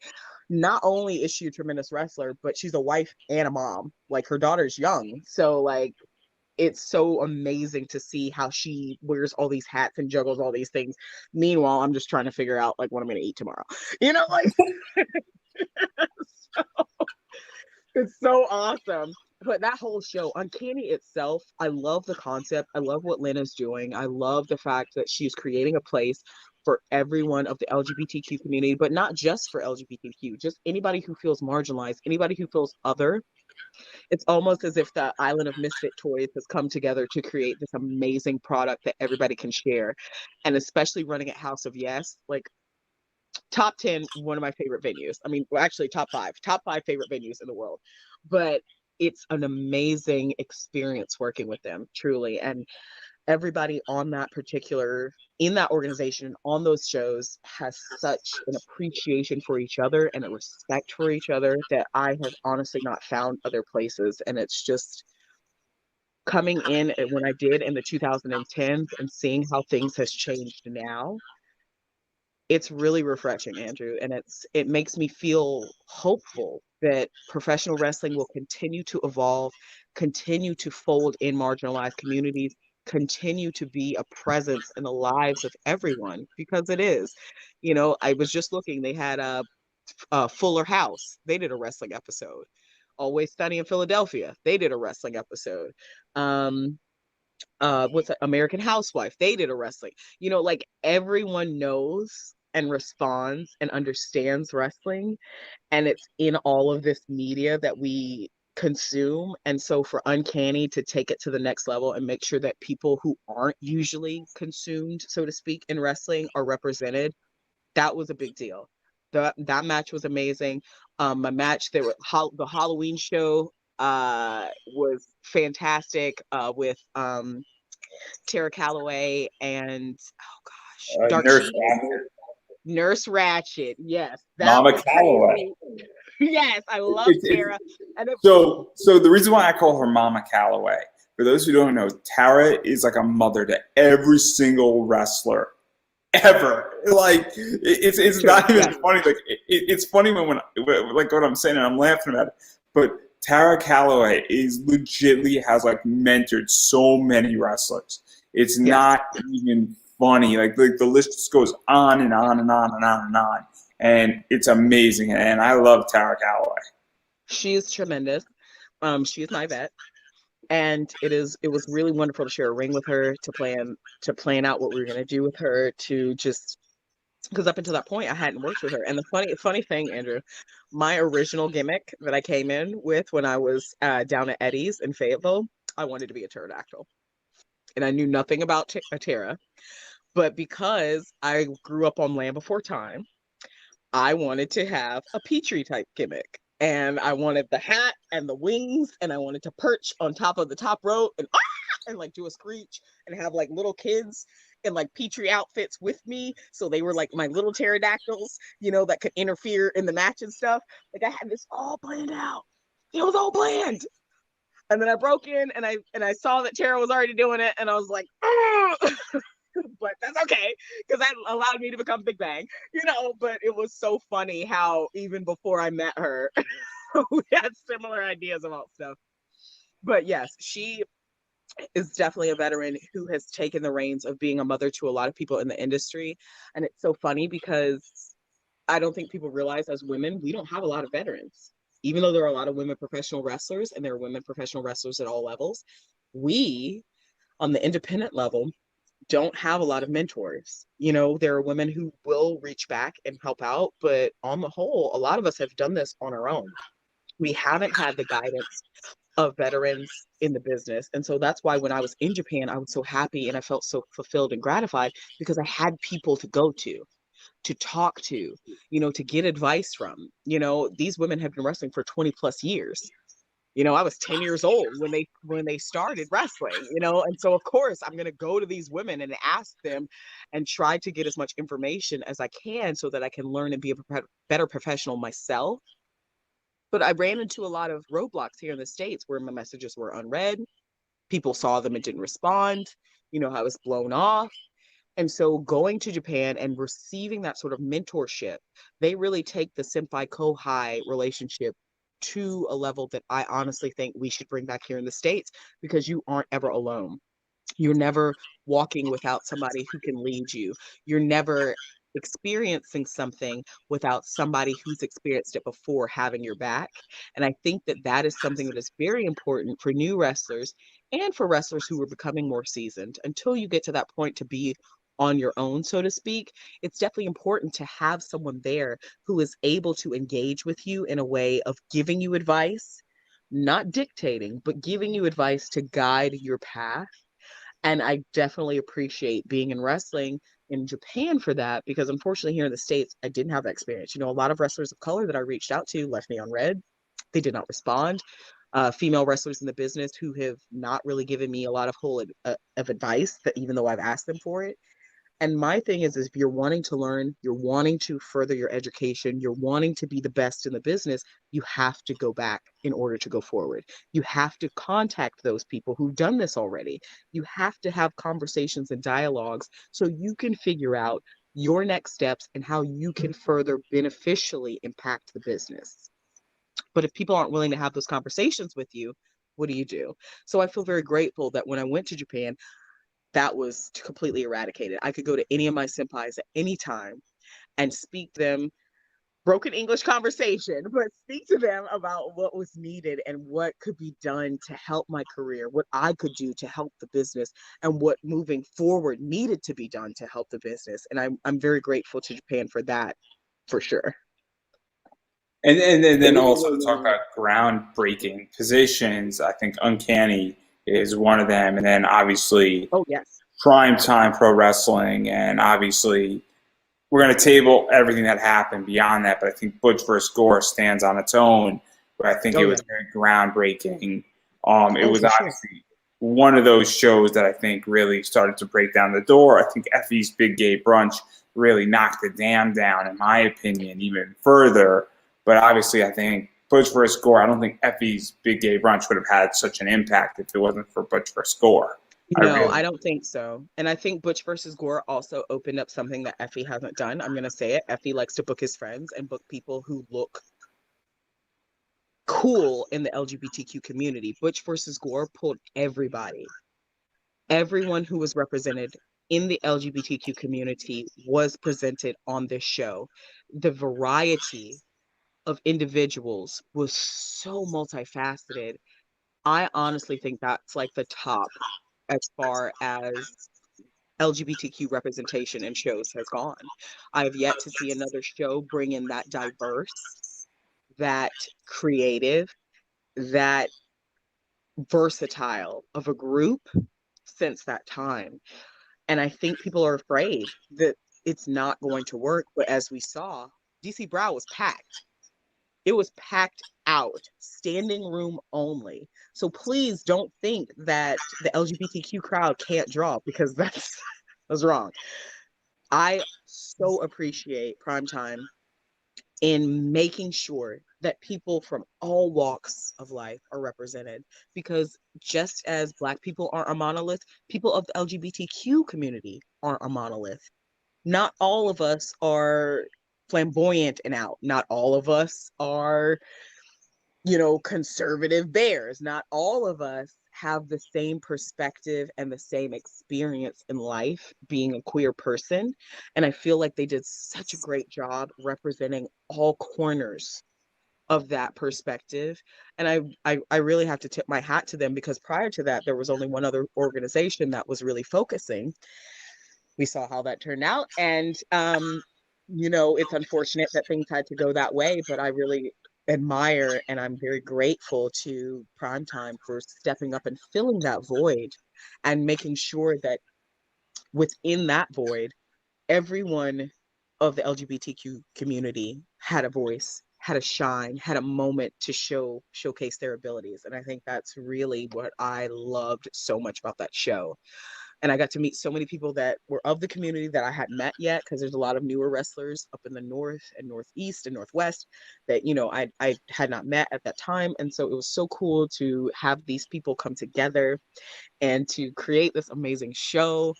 And I had an awesome time in my match and it was just really fun. And I was grateful because I had been missing that in wrestling stateside, just having fun doing it again. So I enjoyed Butch vs. Gore. I was in the front row. I was sponsoring the Effie match, so this is a little awkward here. I love Effie, but I was on the Effie train way before Effie was where he was. I was one of the earlier adapters, and I get the argument with Effie, and it's hard to argue against it. Where I definitely realize there's certain faults, but I also realize what he's done is also at the same time, and I think you can acknowledge both. Not to throw shade, Absolutely. um, No, and absolutely. It's me always and Russell wrote. important to acknowledge what we've done, but it's always important to realize that we have further to go and there's still more work to be done. So never at any point invalidating the tremendous work that was created and created around the community that Effie helped to spark. Absolutely not. But I do think, especially with Effie, as a guy and as a white guy, his job is to be an advocate because a lot of times what people don't realize is that people of color and marginalized communities don't have the power. So it is up to those in power and with the power and influence to speak on the behalf and to open up those channels for people who don't have that. So never, never, never taking away from Effie and all of the magnificent and wonderful things that he's done with what I guess this will be coming up on Mania the third gay brunch. Is that right? Yeah, that Oh, it would be the second, third. second. The second one, right? Oh yeah, because of Mania last year. Um, so, never dissuading to that. But we do, as performers, once we receive a platform, we do have to use it responsibly. And we do have to make sure that the aims of those who we may not see and interact with are also a part of what we're doing, because that doesn't just benefit one group or the other. It benefits everyone. For every person to see the variety in the LGBTQ community, in the Black community, in the Asian community, in the Hispanic community, because all of these things are so reflected in the society we actually live in. I'm reticent to not show that within our own industry. You know, we should be a reflection of what life really is at all points. And I definitely think while wonderful things have happened, we still got to keep climbing. We still got to keep pushing that level. We still got to keep pushing, you know, that ceiling higher and higher until it is normal for there to be people of color, women, LGBTQ on every card, and it's not such an So attraction. I think one of the wrestlers, and I give him major props, is AC Mack, where I Oh, for think sure. AC Mack is very much the poster child for this, to put it nicely. Where I think AC Mack and everything AC Mack has done is that I didn't know AC Mack was gay until Butch vs. Gore. It never Yeah. crossed my mind. It never ever hit me. I never associated with it. I was like, AC Mack can shit talk like nobody else in this business, and how is he not signed? As a Right. manager, not as a wrestler, AC Mack is unbelievably good on the mic. And it Yeah. never, ever came across It me. And never I never occurred of knew you, AC right? Mack. It never occurred to you that he was of the community, right? O'Shea Edwards, neither. Never Right. occurred to me. It just was But like, the thing holy is shit, O'Shea will kill and me. and while that isn't shouldn't be prevalent in precedent, you know, it shouldn't be I'm gay before anything else. The fact of the matter is that's a part of these individuals. And that is a part that has been hidden for so long, and especially as an individual of color, because I'm not sure if you know, but you know, in the Black community, it is, and often in the Hispanic community, it is not great. It hasn't been looked on with favor to be queer. And so to have these individuals who represent so many facets of our society, and for you not even to know, it's honestly because there wasn't a place and there wasn't an appropriate introduction to that. And so so many of us have had to live with this whole secret identity, even though it wasn't really a big secret, but we didn't have a place to go in order to be recognized and to be seen as who we completely are. And honestly have to credit Butch versus Gore for doing that. Unfortunately, you know, Primetime had to do its own rejiggering of the internal works, but I definitely credit Lolo for Lolo McGrath for taking the reins and making sure that people were represented, people were respected, and people were seen at these events, because, you know, in the past it's been such a big outwardly festive thing with certain organizations, whereas not everyone is that way with their identity and their sexuality. And I love that Butch versus Gore allowed everybody to be who they were within the community, within the parameters of the show. And it was just such a beautiful thing to witness, everybody just walking their truth, living who they were, and performing as who they were at this event. And that honestly was, you know, I can't wait for Butch versus Gore 2, because I can't wait to do that experience all over again. So I think Billy put it a really good way where he said, hey, you might know 5 wrestlers on the card, but you're going to have 30 new favorite wrestlers by the time it's over. And while That's I don't true. have 30 favorite wrestlers, I definitely have about 5 or 6 more that I'm looking at that Yeah. I definitely want to speak with. And I spoke to a few of them last Monday. Was a lot of fun. If anybody caught that interview, super, super interesting. It was Killian McMurphy. And he Ah, is Killian. a fun guy, and it was 50 minutes of wrestling and 110. It was an hour and 10 minutes of Sonic the Hedgehog. So that to give you an idea of what we were speaking about. And no, that is not sexual. Legitimately, we were talking about Adventure 2, Sonic the Hedgehog, for like 60 to 70 minutes. I'm not even joking. It was amazing. Wow. Went through how to raise your chow. It was super awesome. So I need to make that perfectly clear, because there's all these code words. None of that. It's a perfectly PG friendly interview that has nothing to do with anything wrestling for the most part. But anyhow, I digress on that point. Obviously, I enjoyed Butch vs. Gore. they got the Cassandra Cup is coming up, and I'm stoked for that. That's going to be fun. I have money on Killian McMurphy, so clearly he better win it.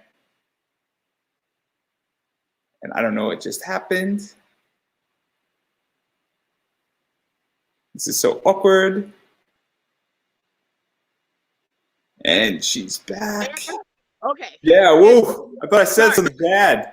Don't scare me. No, Anti-Killian McMurphy right here. no, don't tell Killian that. He'll think I like exit out because of him. No, I'm sorry. That was a technical difficulty. I had a call and I was trying to like exit out of the call. Clearly. I didn't know Killian McMurphy was like an ending of the interview right there. Clearly. Right. He has all the heat. Right. No. I'm so sorry. I had a call. I was trying to get out of it. But yeah, Killian is amazing. And I love the fact that he is such a different LGBTQ talent because when I'm honestly, coming up in the 2010s in wrestling, it was like everyone was stymied either into the strong lesbian or the super effeminate man. That was it. You know what I mean? And that is such a ridiculous way to break down who people are and to characterize their sexuality. So I love Killian because he definitely brings that different flavor and that different energy, and who he is as a person, I just enjoy. So I worked with him at Capitol. I guess they're Catalyst Wrestling now, but yeah. Yeah, that's a whole bag of worms that I don't want to open up. I'm very torn on that because it's a very rough position because I liked and I followed Capitol. It's one of those things that I was watching religiously, and then things happen. Oh, right. Yeah. Well, that's where I met him. That's where I met Killian. That was my first experience with Killian, because he hasn't come down south. And when I came back to the States, my focus was being stateside because my mother was sick. Unfortunately, she passed at the time. So coming back into wrestling, from being international, he was one of the first people I encountered there that I was like, who are you? And you're amazing. And let's be friends, So it was kind of a bittersweet experience, because I definitely felt like at the time that I was with Capitol, a lot of great things were happening and a lot of positive things were happening. And then a lot of things that weren't positive happen. So it was definitely a surprise to a lot of us to find out that information after the fact. And, they weren't too happy with how I handled my returning of the belt. But, I mean... Medusa would be proud. I think she would. And she was my inspiration for that. So... Some heat for WWE. Let's leave it at that. For those who don't know. For those who know, they know. For those who don't know, the video's still up on my Instagram. So. I'm sure Adele, if he would also approve. Oh, for sure. Yeah. Listen, Lisa Left Eye Lopez. I mean, listen. I mean, we could keep going, but we're not going to. No, we're not going to. Eddie, again, I am torn because I've had some positive interactions with Marcus, and so obviously and right now in wrestling, I have a feeling a lot of other people are feeling what a bunch of people felt back in the day as of a few weeks ago. So this isn't something that is a joke. I mean, we're obviously joking about it in hindsight, but obviously when people feel this way, things happen in wrestling, and I think fans and I think wrestlers and I think people on the roster have a right to feel however they want to feel, and everybody has a different reaction to all of this. So I think that needs to be said in a lot of ways, where I can't tell a wrestler how they feel about when things like this happen, even with primetime. I can't tell somebody how they feel about it. So obviously things happen, and it's unfortunate, but also there's a bunch of great companies that are run. and that are still trying to do things the right way. You know, I would encourage anybody who is consuming wrestling right now to support the companies that are doing things the right way, to support people that are following COVID protocols, to support people that are following, you know, code of conduct and sexual harassment protocols, because there are companies out here who are seeking to make a change. You know, there are places and people who are out here who have seen what has been done for so long, unfortunately, in our industry, and who are wanting to do something different, and who are creating good, I won't say wholesome in the way that it's, you know, without cursing or without vulgarity, but wholesome in the way that it's a safe environment and you don't have to worry about a There's two sex test companies. The being two made. companies that come to my mind. There's three actually. Camp Leapfrog is a great company right now, and what they're doing, high Mhm. tension, I think is sort of associated with them. GCW, whether you like GCW or you don't, is killing it right now, and they're doing a good job. Not necessarily maybe PG, but I think they run a very good business, and I even think ICW I runs see that. Yeah. very And well. And I will agree with you for sure on Camp Leapfrog and ICW, because I think those are two amazing organizations. Camp Leapfrog's it's like a cool, that's part of the new evolution of wrestling that I was talking about, you know, and that's really cool to see, because I'm not of the old school, but I was trained by old school guys, and I came from a time during training of that remnants of the 2000s style of training. So I am old school and new school. I'm that weird hybrid class that gets the old school but sees what needs to be done with the new school. So Camp Leapfrog, I'm totally on board with. Um, you know, I'm going to be honest. I think Brett needs to answer for his racist rap video. I think he needs to explain himself. I think that just a post or a "I'm sorry" is not I appropriate. don't know about this, to be honest, so I'm ignorant on it. Oh, well, there was a rap video that was released by the owner of GCW where he used some racially charged language and some expletives that were not appropriate. And while he was a young man creating this video in his musical career, not explaining yourself and saying why you felt that you thought that was okay to say while you employ wrestlers of color is a problem personally for me. You know, I don't feel it's appropriate as a business owner to not go ahead and address the things that in our past, and I say our past because we all have things that when we were younger that we did that weren't great and weren't, you know, reflective of who we are as people. But in a country and in a time when racial issues are very high, when you are literally running a show called For the Culture, I have some additional questions about your flagrant and cavalier use of the N word in your musical So, so, pursuit. so, so, so I don't know anything about this. This is the first time I'm hearing about this. Oh, I mean, okay. I'm not questioning, and again, I'm very ignorant on this. I haven't heard about this. Obviously, I know that GCW, definitely. I think, and I think they're starting to, is balance women's wrestling in there. I think ICW needs to sort of enter that as well a little bit, Oh, for but sure. obviously. I think that ICW is at a PA, isn't that right? ICW is deathmatch wrestling. Okay, I thought I was talking about ICW out of PA. Okay, you're talking about ICW where Akira and Yeah, John had Wayne their Murdoch John Wayne and Murdoch. Yeah, yeah, yeah. Okay, okay. Danny D'Amato's. From what, D'Amato. Yeah, yeah, yeah. Okay, okay. and Now there's and also ICW in PA with the main event, Raylan, Heather Monroe. They're like the mainstays.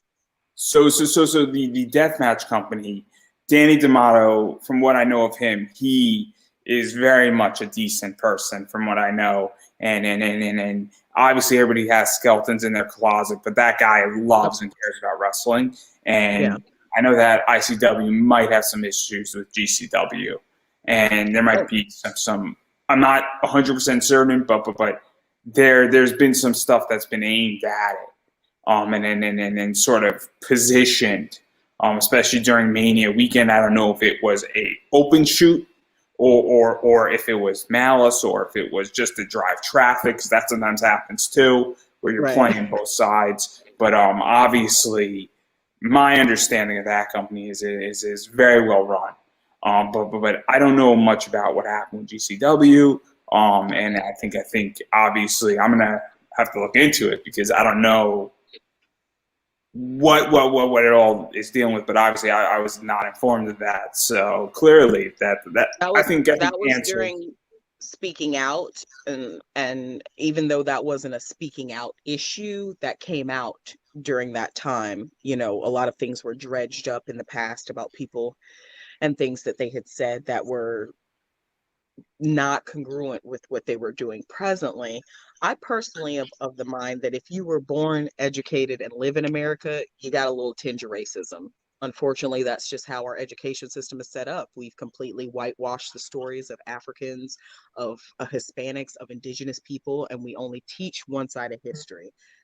There's no way that you can claim to be a well-rounded person when you've only got one part of the story, unfortunately. And so I do think that that factored into a lot of what was going on, going back into people's history and addressing those issues of maybe racial insensitivity. But as a Black woman, and as a Black woman from the South, encountering someone who uses that terminology at a young age, it's not something that just goes away. It is something that has to be eradicated. It is something that has to be consciously worked on and drawn out of an individual so that they can understand and come to an to an, a safe and communicative place with opposite races. Um, Unfortunately, during that time, I did not see Mr. Lauderdale do any of that.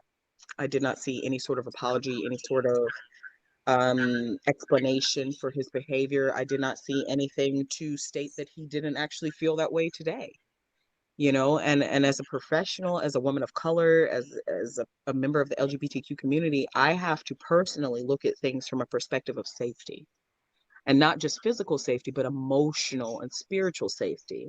And unfortunately, racism is a poison that will harm you mentally, physically, and spiritually. And so, if there are industries or there are individuals in our industry who are continuing to perpetuate these beliefs, even if they're not spouting them anymore, that's a problem for me because we're not actually eradicating the issue. What we're doing is just putting a band aid and just saying, oh, it's okay, they get a pass because they're providing places for people to work. But plantations also provided places for people to work. And we see how terrible and detrimental that is to certain groups. And so for me, in wrestling, not moving forward as some sort of social justice crusader, but moving forward as a person who wants it to be safe and acceptable for anyone to work anywhere, and for those particular skeletons to have been addressed and eradicated. And you were so right, Andrew. We all have things in the past that we may not be proud of, that we don't want to keep bringing up into our present circumstances. But at the same time, these are the experiences that form us and make us who we are. So if we don't address the bad things, how can we know that we aren't better people moving forward? How can we know that we aren't providing the best, safest, most equitable environment for those around us if we don't address the negative things that we have said and done in the past? And it seems like there's a lot of individuals who are forced to address that in some ways, but some individuals aren't, and I don't want the wrestling community to forget the amount of people who were affected not only by sexual indiscretions, but by racial indiscretions, because this is something that has been prevalent in the business since the beginning of the business. I think of Sweet Georgia Brown, or even Woody Strode, who had to ride in trunks and be smuggled into all white hotels and motels during the territory days and during their time of wrestling because they were not allowed in these places. So we're not past the whole idea of racism and racial inequality, gender inequality, sexual orientation inequality. We're not past these things just yet, even though we have some amazing organizations and individuals leading the charge to change them. We still have a long way to go. And I would like to see people who are genuinely championing those causes to be at the forefront and to be the ones running organizations. And for us as wrestlers, not to cow to wanting to just be where the action is, but also standing on those resolute decisions to, if we're going to make the business better, then we have to sacrifice and we have to make it better through our actions and through what we do moving forward. Sorry if I got a little soapboxy with you there. Hey, I'm cool with it. I let people speak. Yeah, Yeah. yeah, yeah. I'm of the mindset that the more is out in the public open, the better ideas get set forth. Ideas get challenged. Yes. I think that a lot of progress has been made in Absolutely. definitely in a lot of sectors. I'm a guy with a disability. A lot of progress has been made, but then again, also a lot of stagnation has engaged and has whatever. And people think that just because you have an elevator means you get to stop. And look, I want to earn my way in, meaning that I'm a student in any job. I don't want to be hired because of my disability. I want to be hired because I'm qualified and have a disability. And I think, but I also want the ability to be in a fair, competitive environment. Oops, did I do something again? Competitive. I 100% agree. Sorry that I lost you again.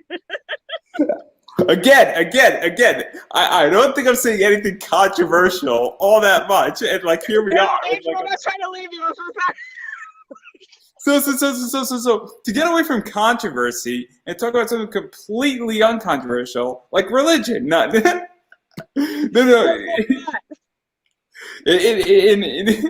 And so obviously, I agree with a lot of what you said, and obviously, I want people to obviously feel safe in wrestling promotions. I think that look, people should answer to what they've done. I don't think that Brett should have to leave GCW, but I think No, he owes an apology. It's not like or an some understood. explanation.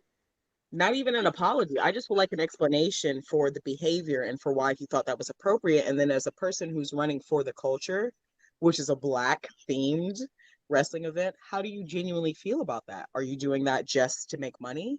Are you doing that just because it's popular? Or are you doing that because you actually care and want to advance Black people? Because on And most maybe of your he's cards, you evolved. don't have minorities. Right. So I'm saying there has to be that conversation. We don't have to cancel someone just right off. I don't believe in that. I don't believe in just somebody makes a mistake and we cancel them. We all make mistakes and we've all made mistakes that are pretty not great from I beginning. think that the best example is that there was a wrestler who was supposed to be on AEW Dark. Something was dug up about him. He Mm-hmm. made something 10 years ago. I think it was either against gay people or black people. And then what happened is he sort of acknowledged, said, look, I was an angry young guy at that time. Obviously, I don't feel that way now. I've evolved as a human being. And look, he got heat for 2 months. And then people were like, what is this guy? Obviously issued an apology. It's clear that he doesn't feel that way. And look, it was on his Twitter. This is buried 30,000 tweets in.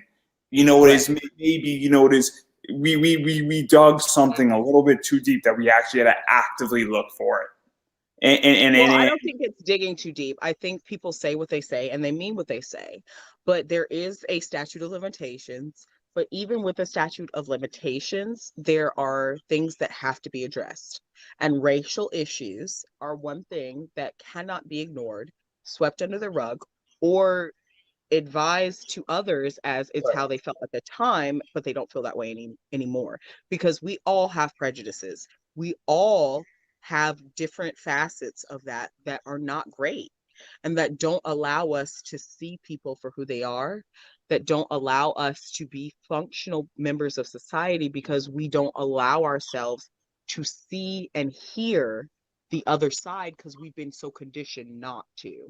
And so while I'm not saying don't wrestle for GCW, don't do anything with them, that's not what I'm saying. What I'm saying is that if you are a leader in the wrestling community, expect for when things that you have said that are negative or contraindicative to people of color or marginalized communities, expect to explain yourself and do so in a way that people can trust you again.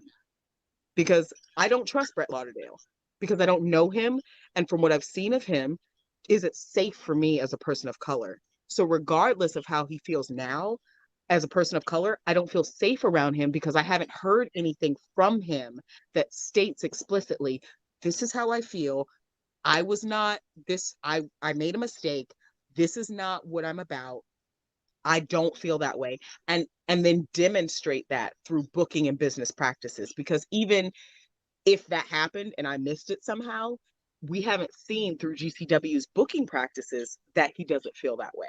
We haven't seen him book minorities and LGBTQ and other marginalized individuals in a way that reflects that he doesn't feel that way. And so for me, I need the message and the actual practice to line up.